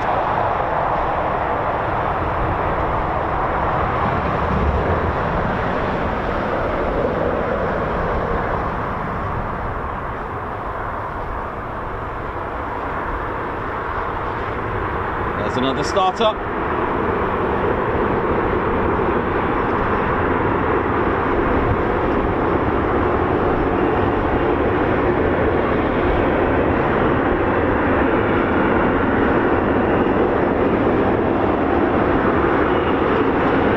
Marco, how you doing? JDS, how you doing? Here we go, more canopies opening. How's it all going? Andrew Porter, Mark Moody, oi oi, hope we're all good.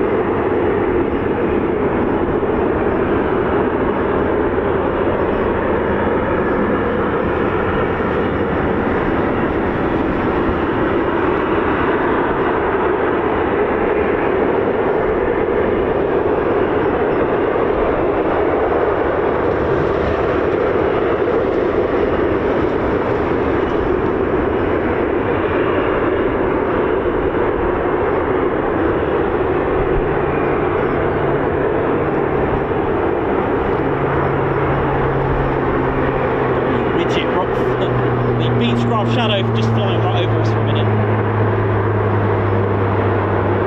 We're all about the red arrows here, come on.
Is that sort of time where they, well, that sounds like an engine test then, doesn't it, eh?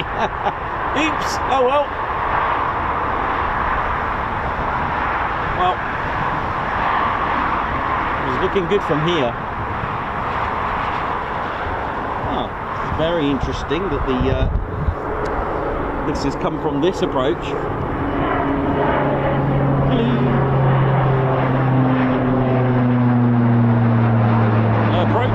Using runway 2.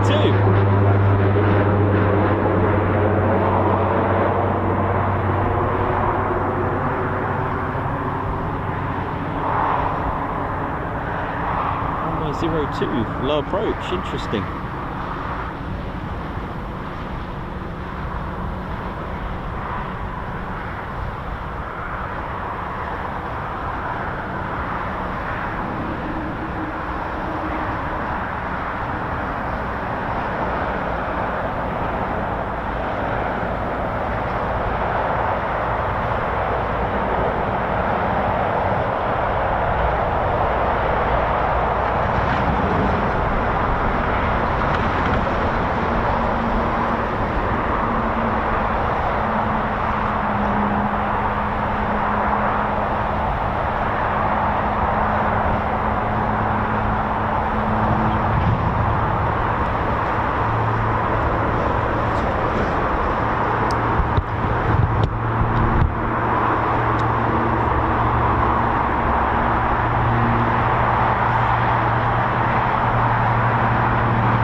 Welcome to the Ted Coningsby channel. How we doing? How we're feeling? Hope we're all good. Quite nice to mix it up with a bit of Waddington today, especially from yesterday's amazing stream, watching the Chinook do its thing over the range.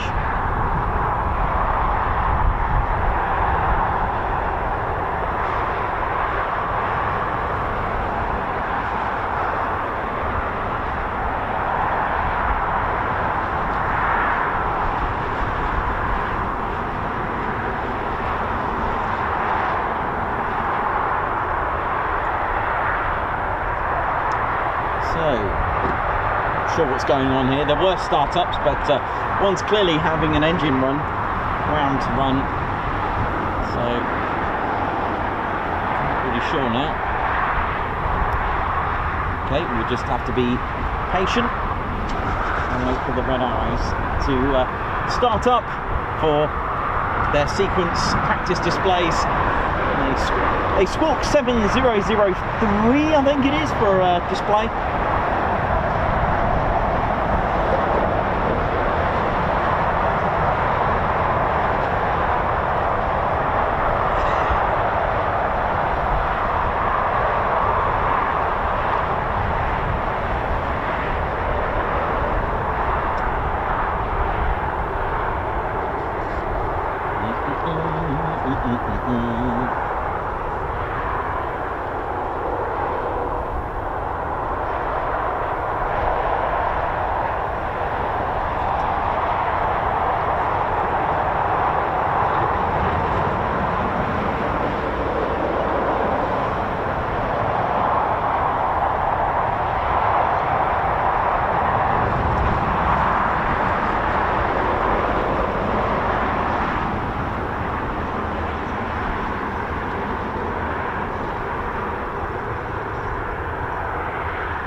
Have a look what's going to happen then. We just have to be patient. Still got 2 streams to go for the end of the week. Still got Thursday's Coningsby stream tomorrow, and of course RAF Lakeney for Friday. I haven't even looked at the weather for Friday. Shall I have a look? Go on, shall I dare to see. Thursday I think looks good. Shall I have a look? Let's have a quick look then, Ted.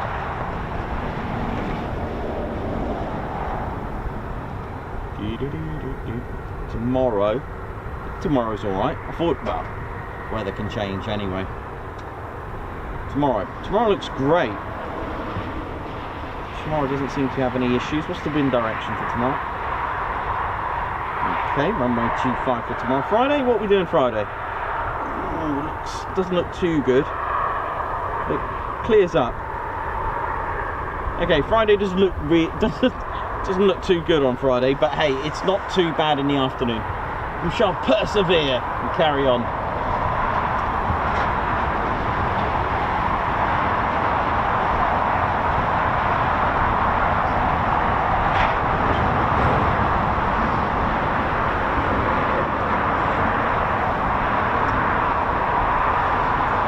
Here comes the Shadow R1 again, on using runway 02 on the approach.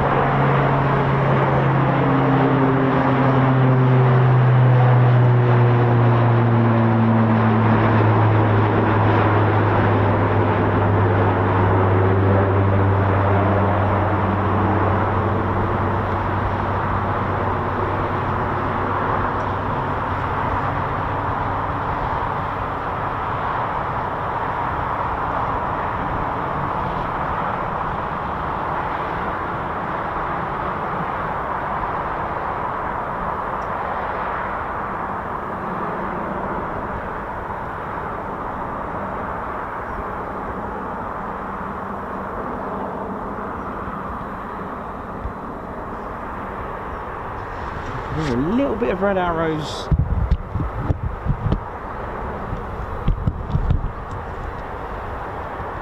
There's something going on down there.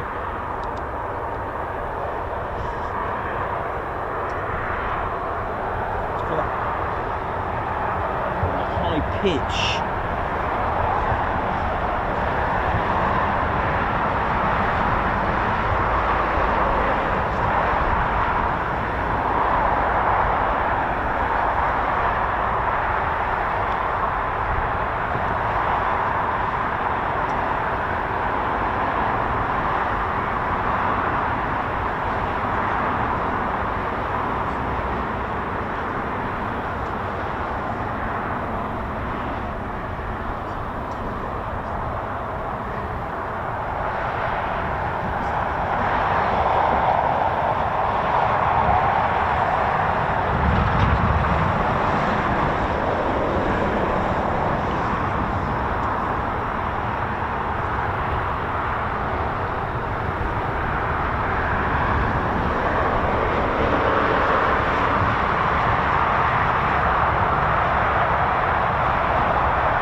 And while we're waiting, ladies, gents, teddy bears, don't forget to hit that like button as well if you haven't done so already. Come on, let's ride.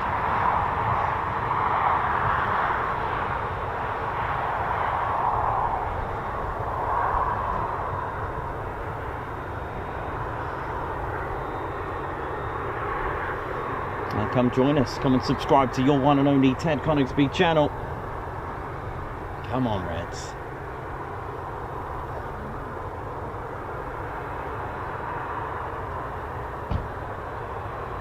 I'll have a quick cup of tea while we wait, actually.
How we doing, ladies, gents, teddy bears? Hope we're all good. Still waiting for the Reds. They're getting a bit shy. What's going on here?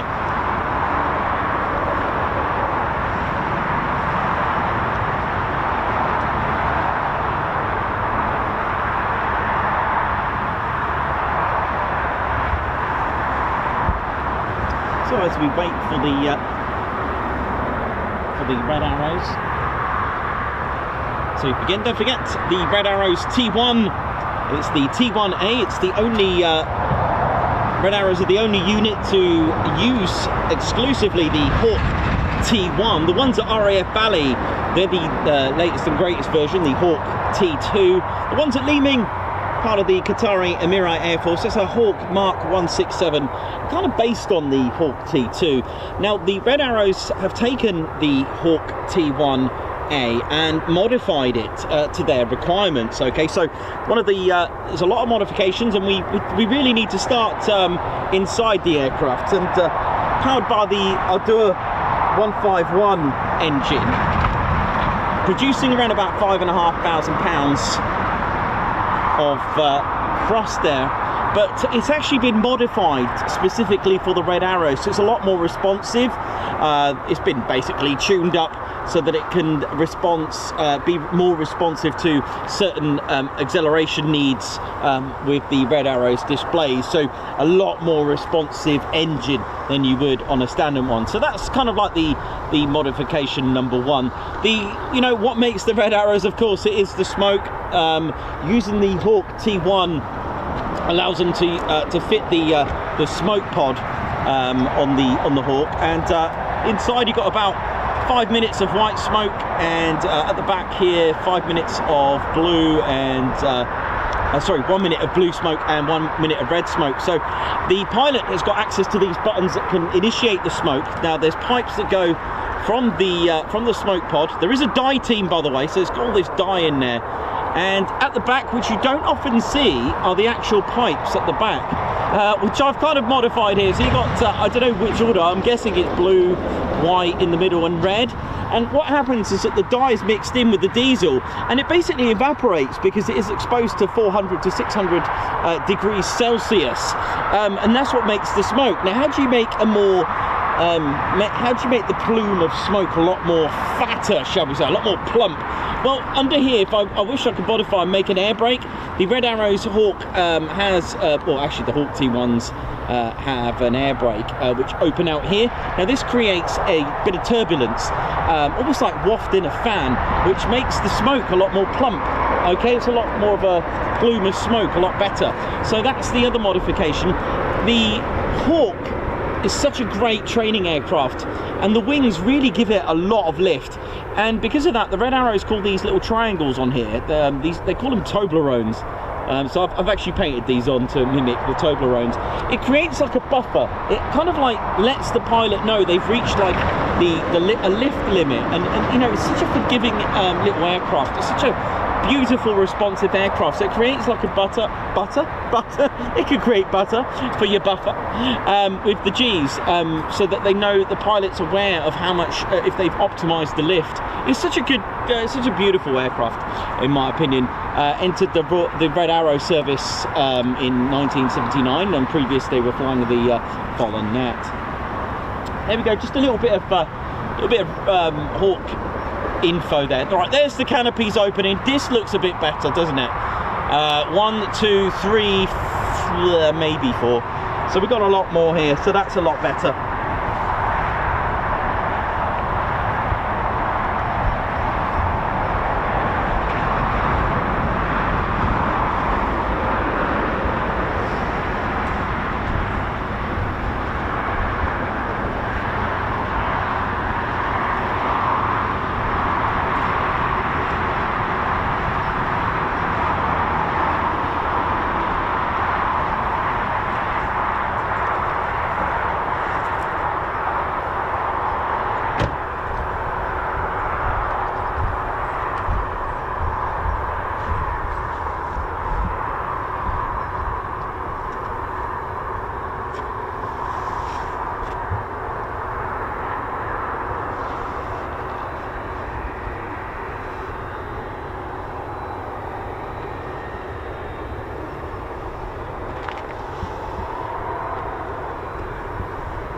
And of course, the channel wouldn't be the same without the boss, our squadron leader, Ted Coningsby. Ted, how you doing, mate? You good?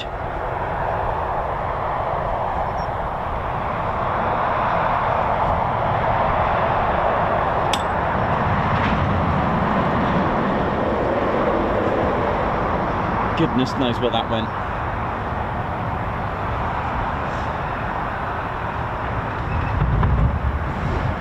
I do love that sound it makes. It's another 2 weeks' wages from the King. The berets during World War II were actually issued by the King, and should you lose your beret, you would forfeit 2 weeks of your wages. Ted's bank account is like minus £5 million. Mind you, that means he's on quite a good wage. Bless him.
All good, you alright? Yeah. Good.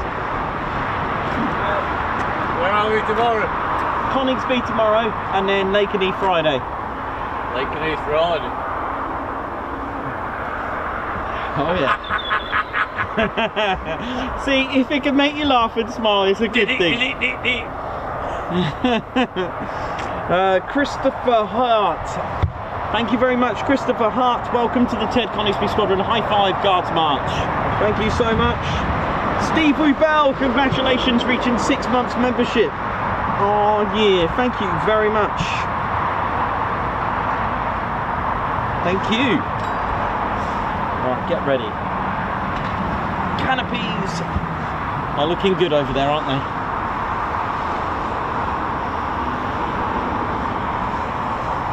It's got some. Oh, we've got the pilot's just then to go with it. Nice.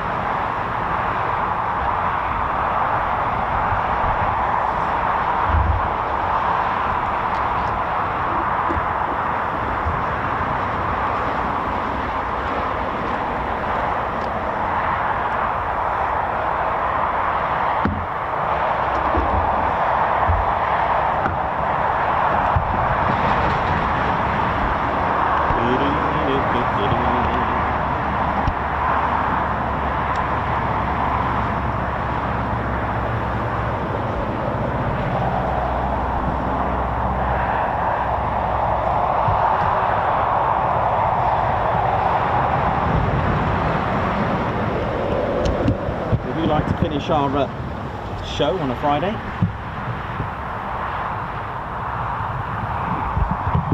It's at Lakenheath.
Meanwhile, back at the Reds.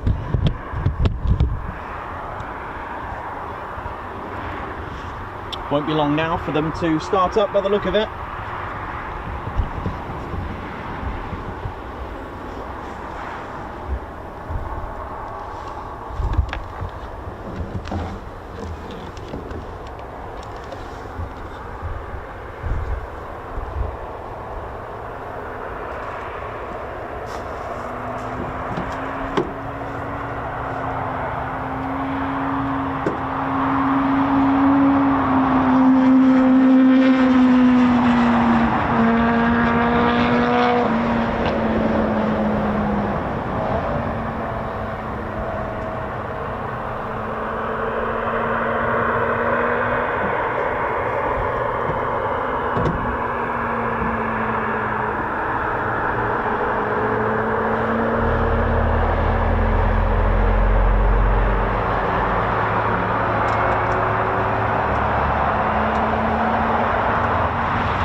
Come on, Reds.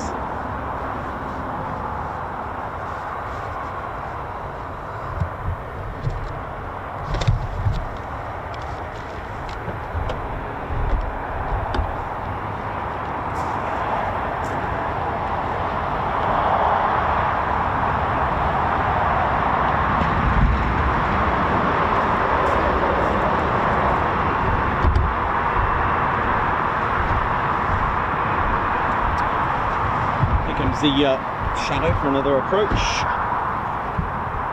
using runway 02. Oh, I can hear the Reds on the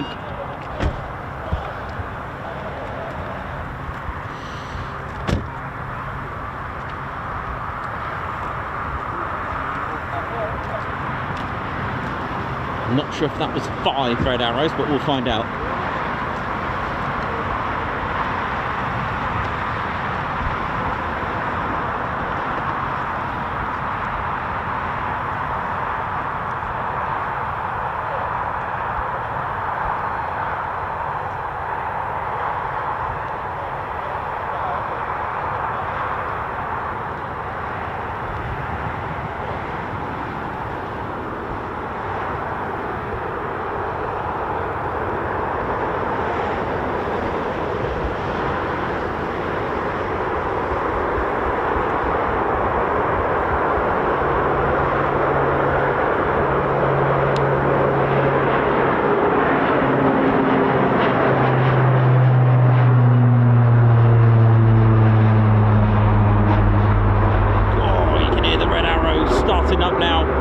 Exciting times now, here we go.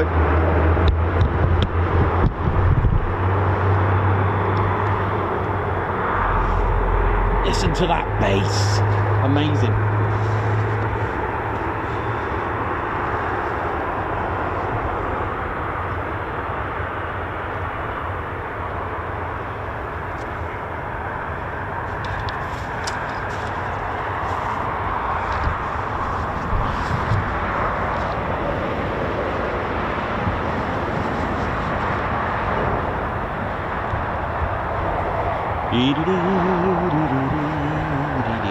Get ready for some more red arrows, our last action of the day.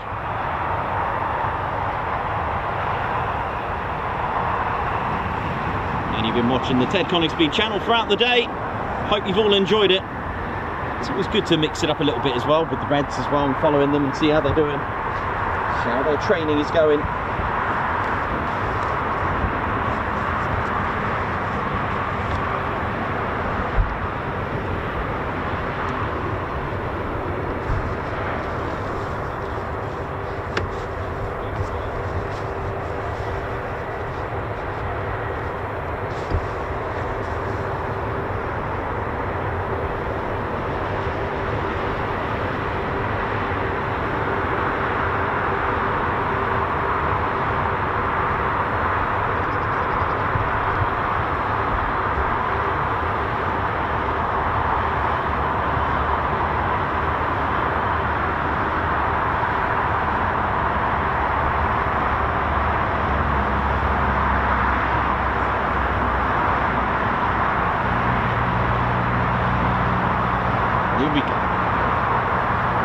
So we've had, I've got the Reds air to air on my little scanner there, just for the Reds.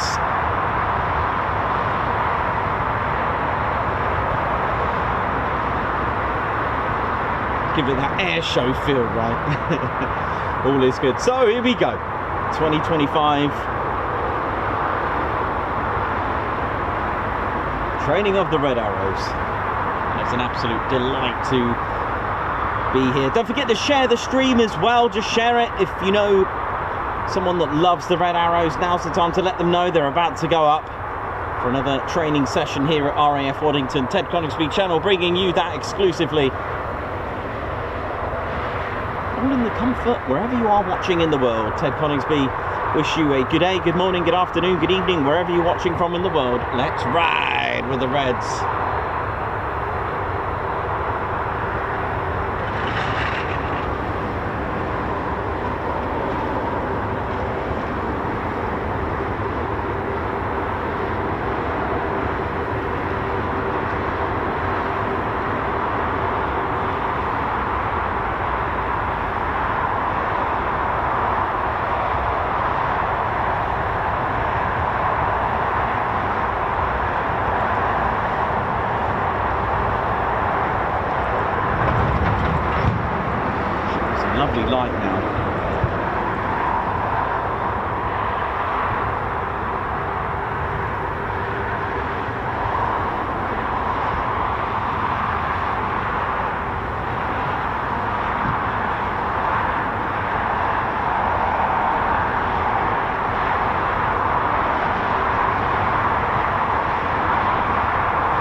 Here we go. Come on. I'm not sure how many we got. I think I heard 5, but we'll see. You may know more than me on this one. For that.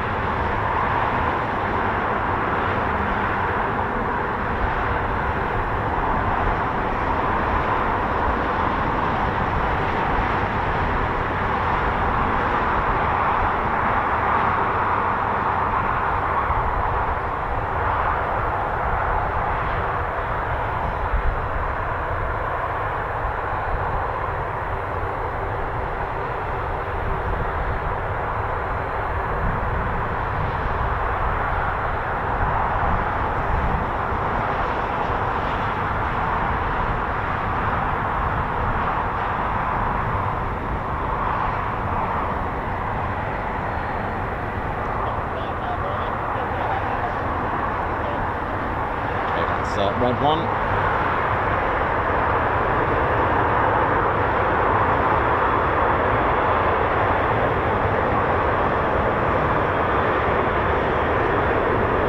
Here we go, get ready. Sounding good. I'm not sure what they've got lined up, but here we're going to find out in a moment. This will be our last movement of the day. The Reds taking to the skies once more for their 3rd sortie of the day. And final sortie.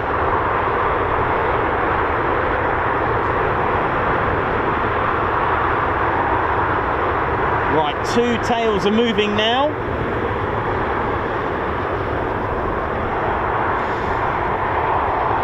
You'll see them in just a moment. All I can see is just a little tiny 2 of them, definitely 2.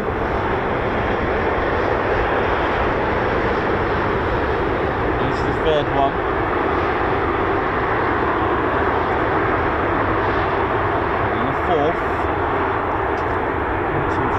I think I can see 4. You'll see them in just a moment. There you go, there's 1.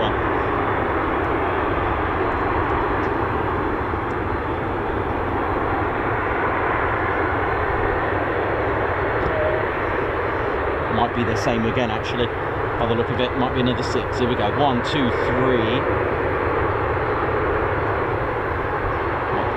That's definitely 6 now, with that one just moving now to the left, to the... Yep. I'd say that was another 6. I think it's the same again.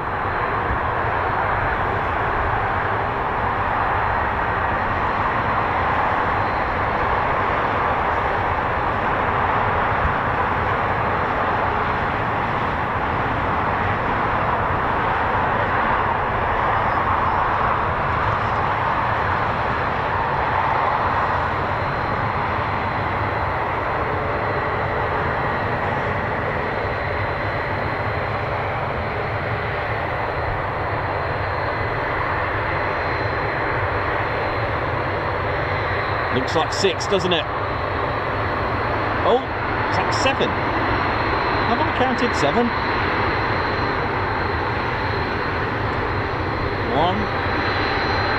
2, 3, 4, 5, 6, 7. 7 red arrows. That's a good number.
It is possible that the runway has changed.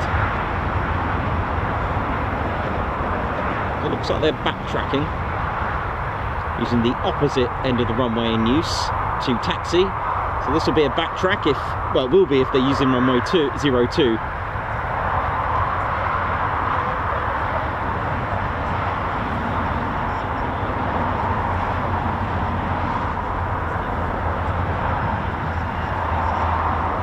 Interesting, that. I think I didn't see the runway caravan today. I think it's unserviceable at the moment. But there we go.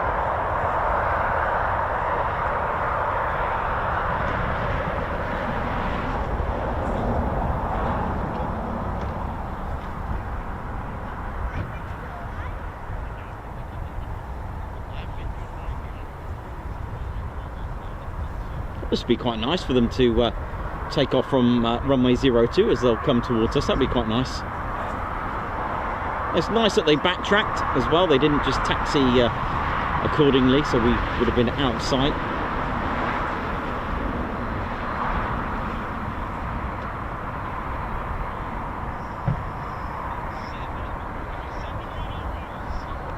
Okay, that's just wait for the Reds. And our last sortie of the day, and for the Reds, here we go.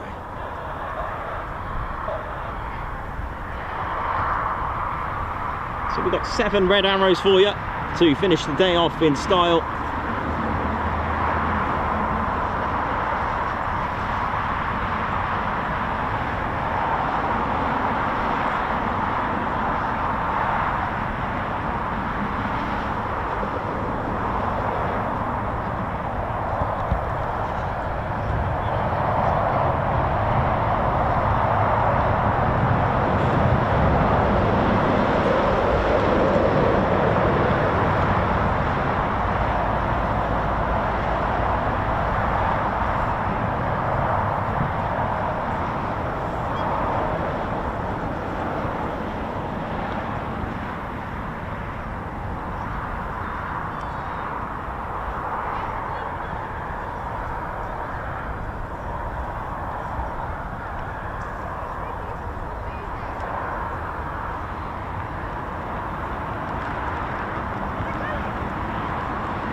Wait for the red arrows to depart.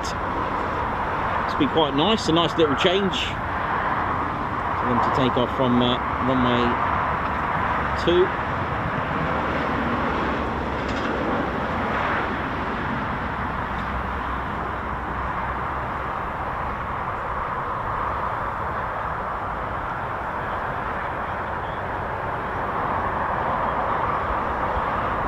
Come on.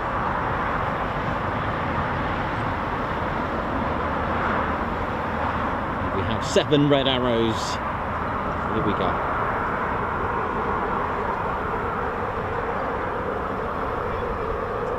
The lights have come on now, so that's good. Oh, is that an engine run over there?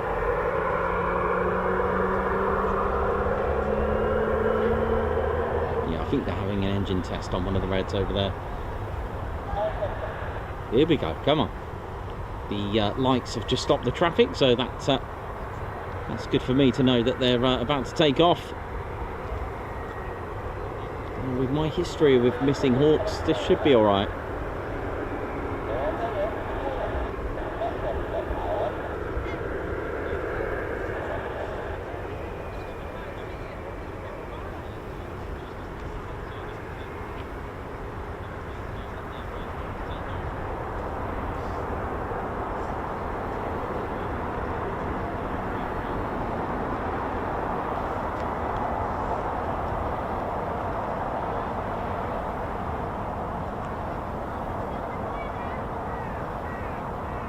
can hear the buzz in the car park.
Look at this.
untangled there for a moment. Right, once I learn where they're going, I can sort that out. Woo.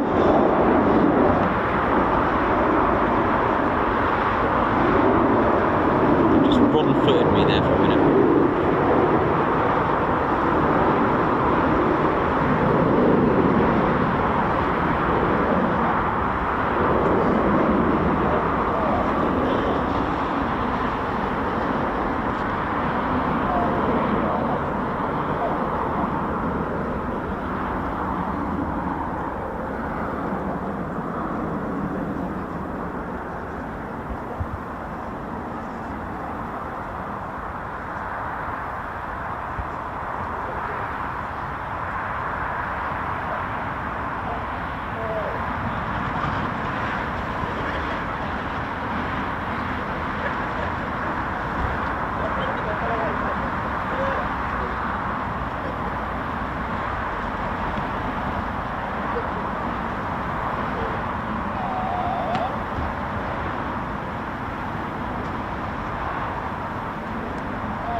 Stunning scenes here at Waddington.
What's going on here then?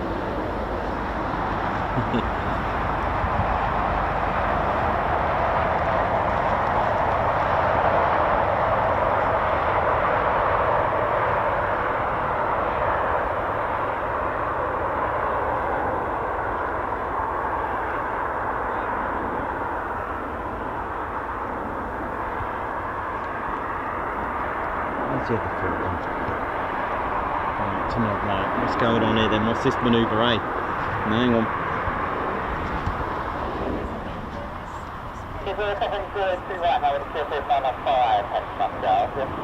Well, maybe they finished. Runway 02.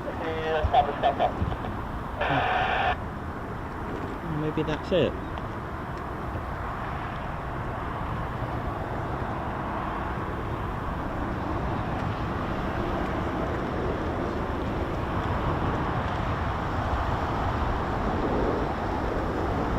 What the temperature has really dropped all of a sudden. Let's have a look.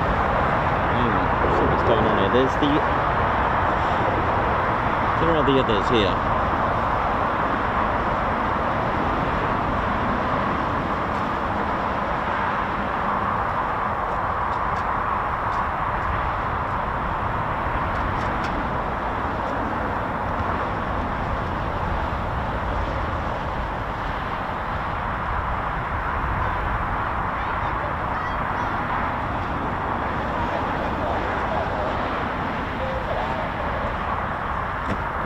This could be it.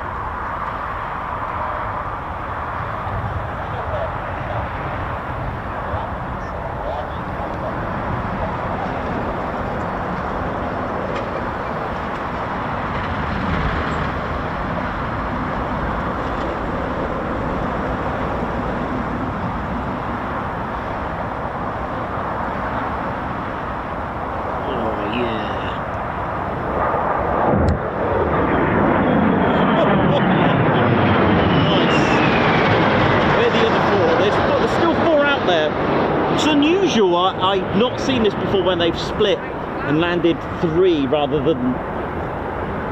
So we've still got 4, maybe they're going to split and the other 4 will be doing something else. We shall see.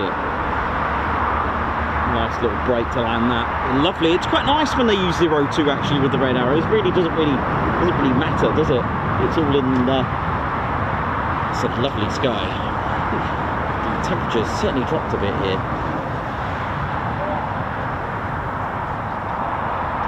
I'll just put my jacket on. Hang on.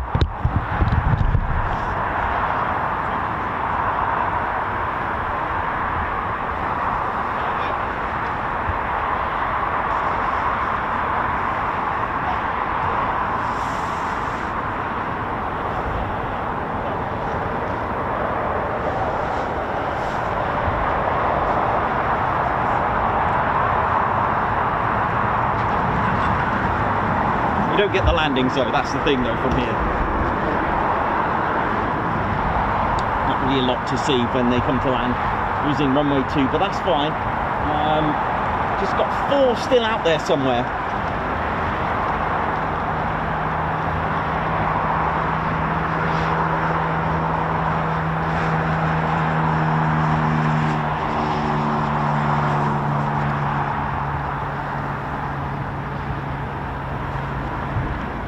One of them isn't landing, I'll tell you that, because it's coming right at me. Maybe we've got a bit of a surprise going on, hang on.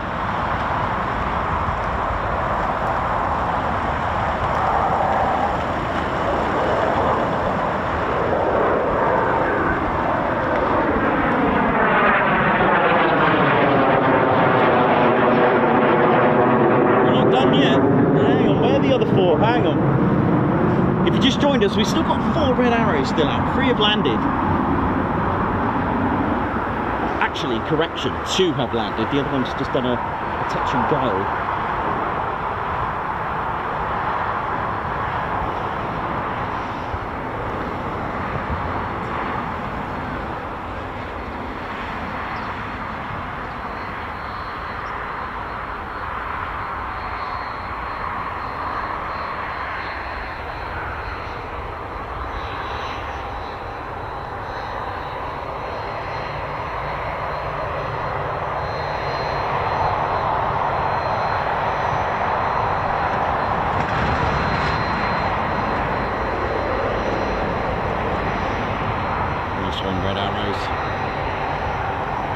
Yeah, 2 have landed.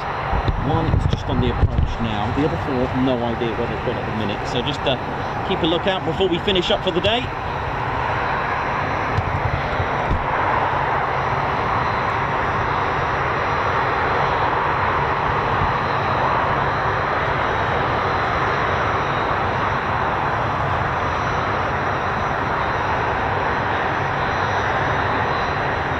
Big thank you to everyone that's tuned in. I'm not sure what the other 4 are going to do, whether they're going to do some more practicing.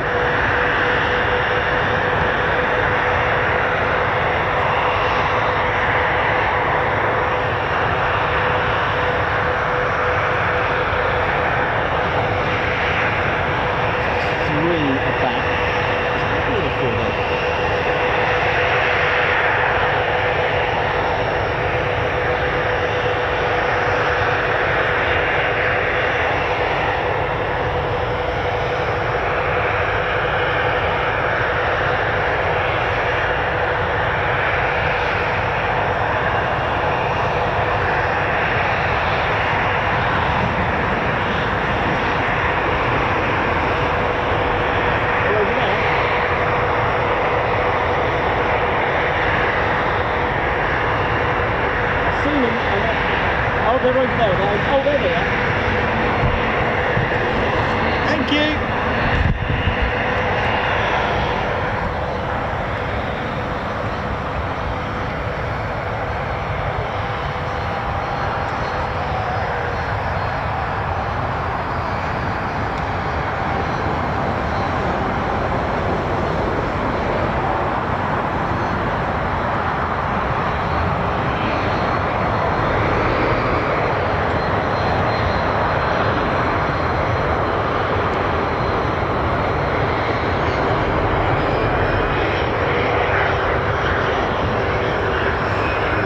Sure if that's it for the Reds. Hang on, it's not over until they land.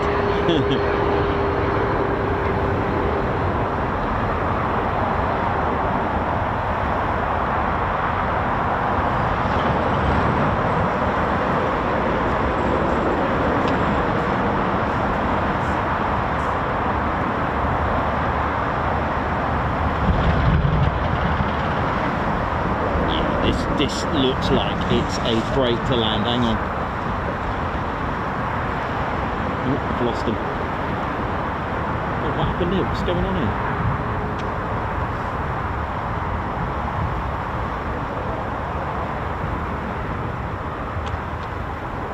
Maybe not. What? Oh, this is a bit of a bonus. Look at him. All 4. Whoa!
They got a bit more for us, eh? Let's find out.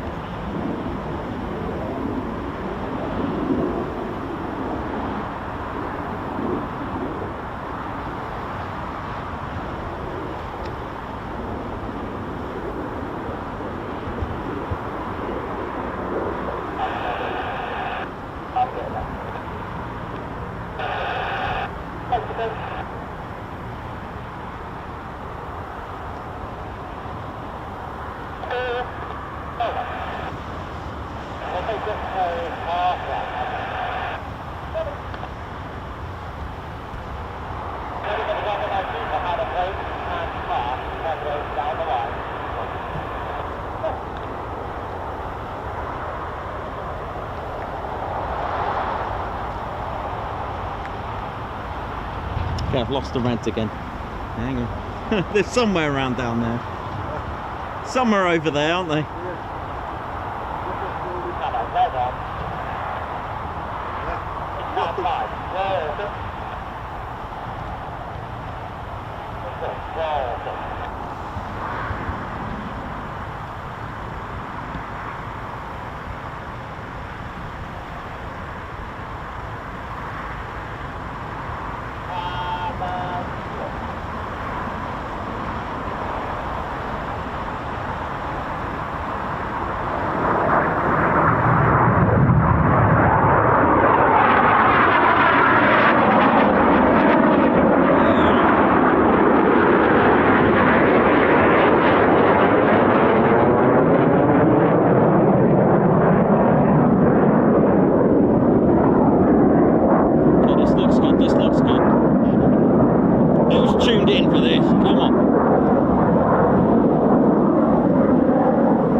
Watercoloured style, chalky, dreamy skies, beautiful. Almost like that, you know, when if you've ever used chalk, that chalk smudge sky, it's beautiful.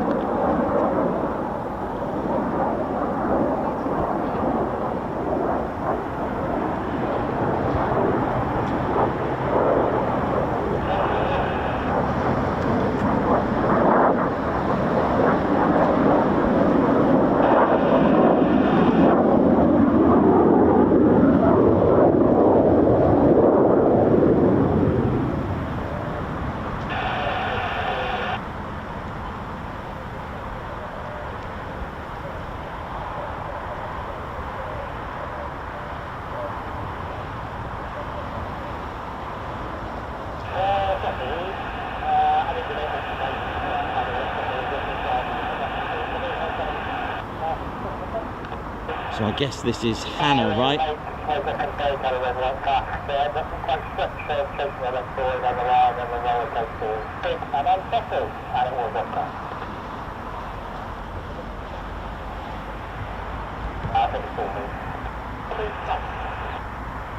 then going into the Hannah Pass and then going forward slow roller coaster, but for safe. You're watching the Ted Coningsby channel live here at RAF Waddington for the Red Arrows. Here we go, and this is Hannah, I believe.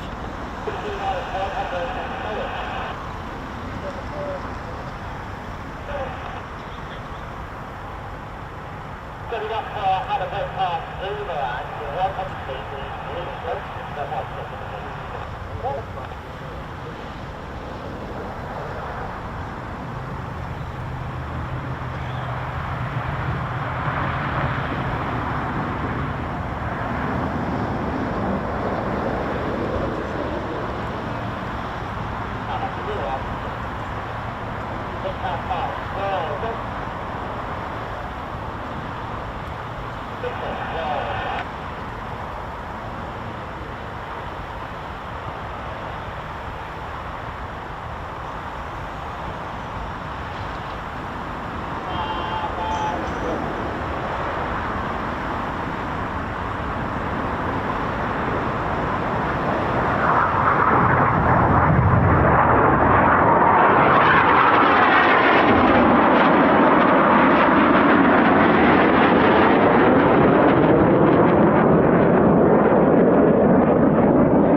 this one up to?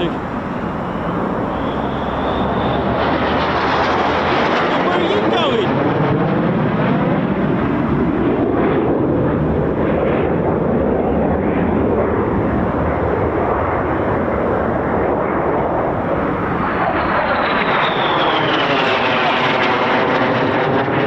You can't get bored of this, can you? It's a feel good. Just let that one go there just to finish off that scene. That was I don't know what was going on there. I'm loving this. Lovely sky as well nice backdrop for the red arrows here. Right, let's go back, see what's going on. What's that? I'm regrouping by the look of it. Hang on, let's have a look. I don't need to land, I can hold out of the way if you want to continue. I just go get to the food and see if I do it. Right.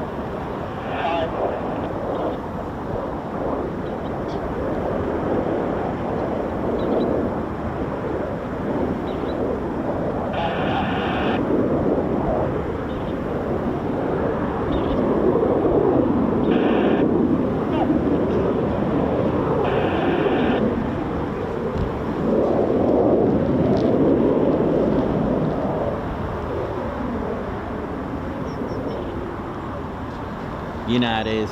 Right, hang on, let me just turn this way. I got the red arrows seem to have split at the moment. Hang on, I've got some over there, some over here.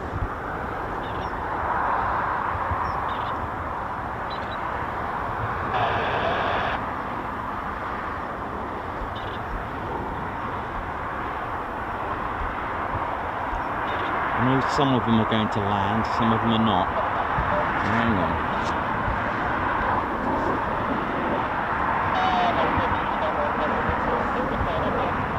Just bear with me a minute if you tuned in, just hang on. Let's see what's going on. One up there. Right, they've split up. Right, this is interesting. Right, there's the air show commentator when you need one, right? Let's have a look. Right, one's high and dry.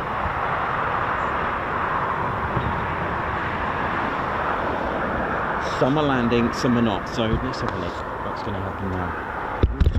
Let me just use my.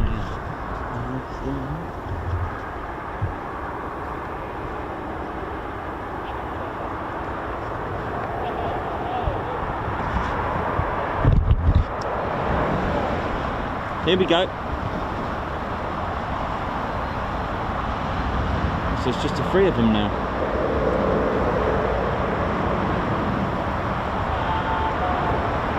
Maybe one of them just had an issue, I think.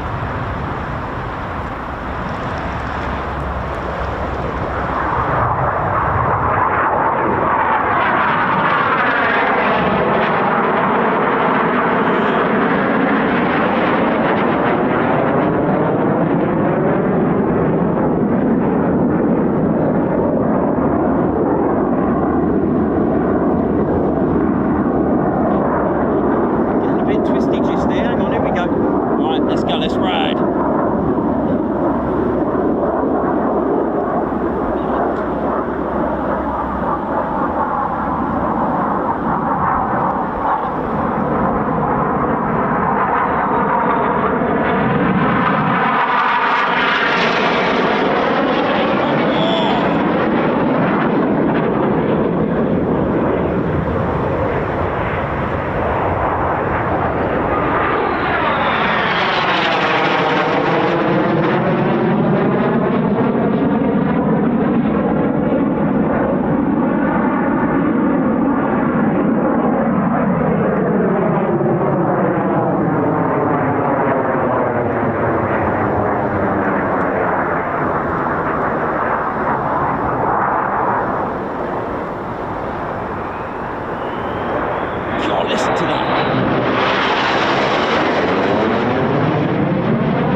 to end the day, right, with the Reds. Beautiful.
Here we go again.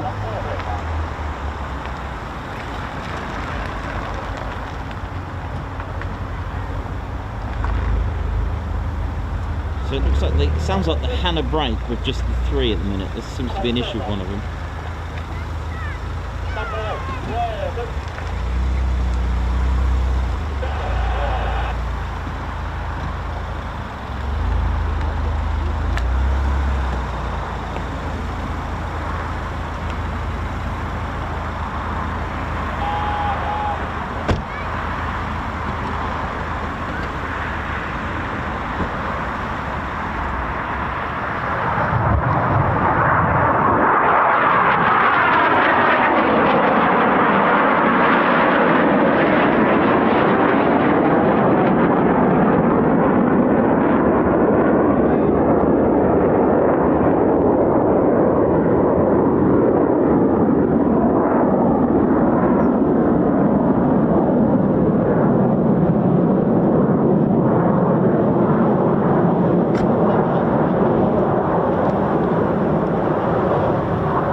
Oh, that was a good one. That was a good one. I am loving this, man. This is what I'm talking about. I love this. Just literally dancing in the skies. It's absolutely fantastic stuff.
beautiful engine.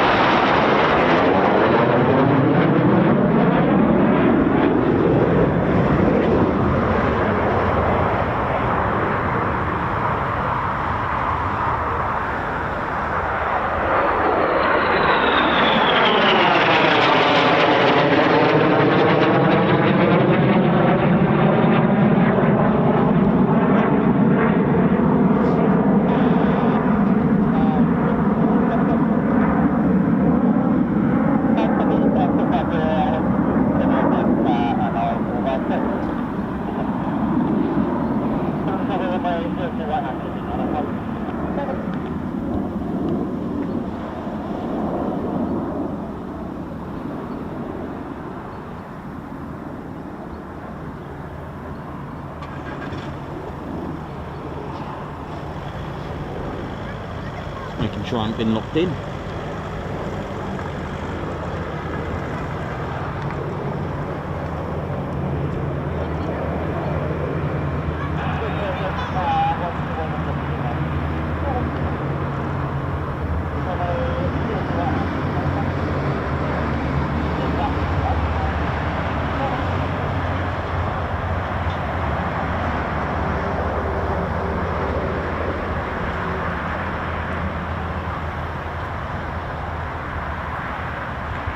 I think this could be it. If this is the brake to land, then that's us done, ladies and gents. Steady bears. We just turned round. They've got a bit twisted up there and all.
Well, that's That's it, ladies, gents, steady bears. That's the end. They're about to break. Well, they've just broken into landfill, runway 02. Thank you all so much for today. Really is absolute amazing. So, just quickly now. I think we've still got one that's still out there. Wow, the temperature has just dropped a little bit. Going on, Ted, you're right, mate. Ted's having a few moments here. The gold bit's come off, has it, Ted? Oh no. Oh well, we'll have to get you a new flag, Ted, yeah?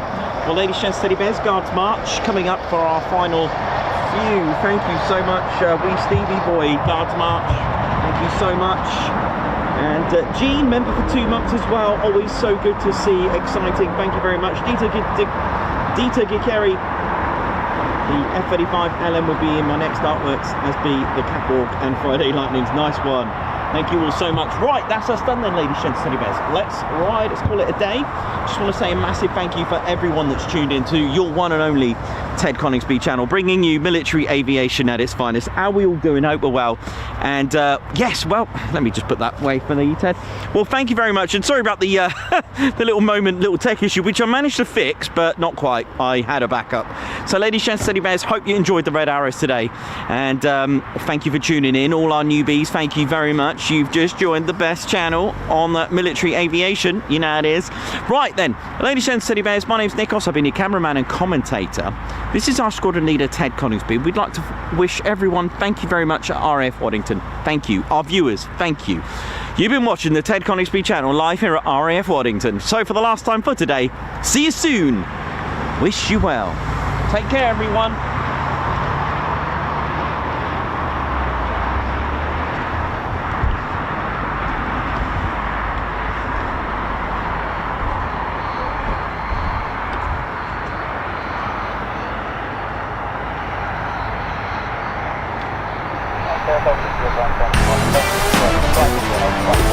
Thank you.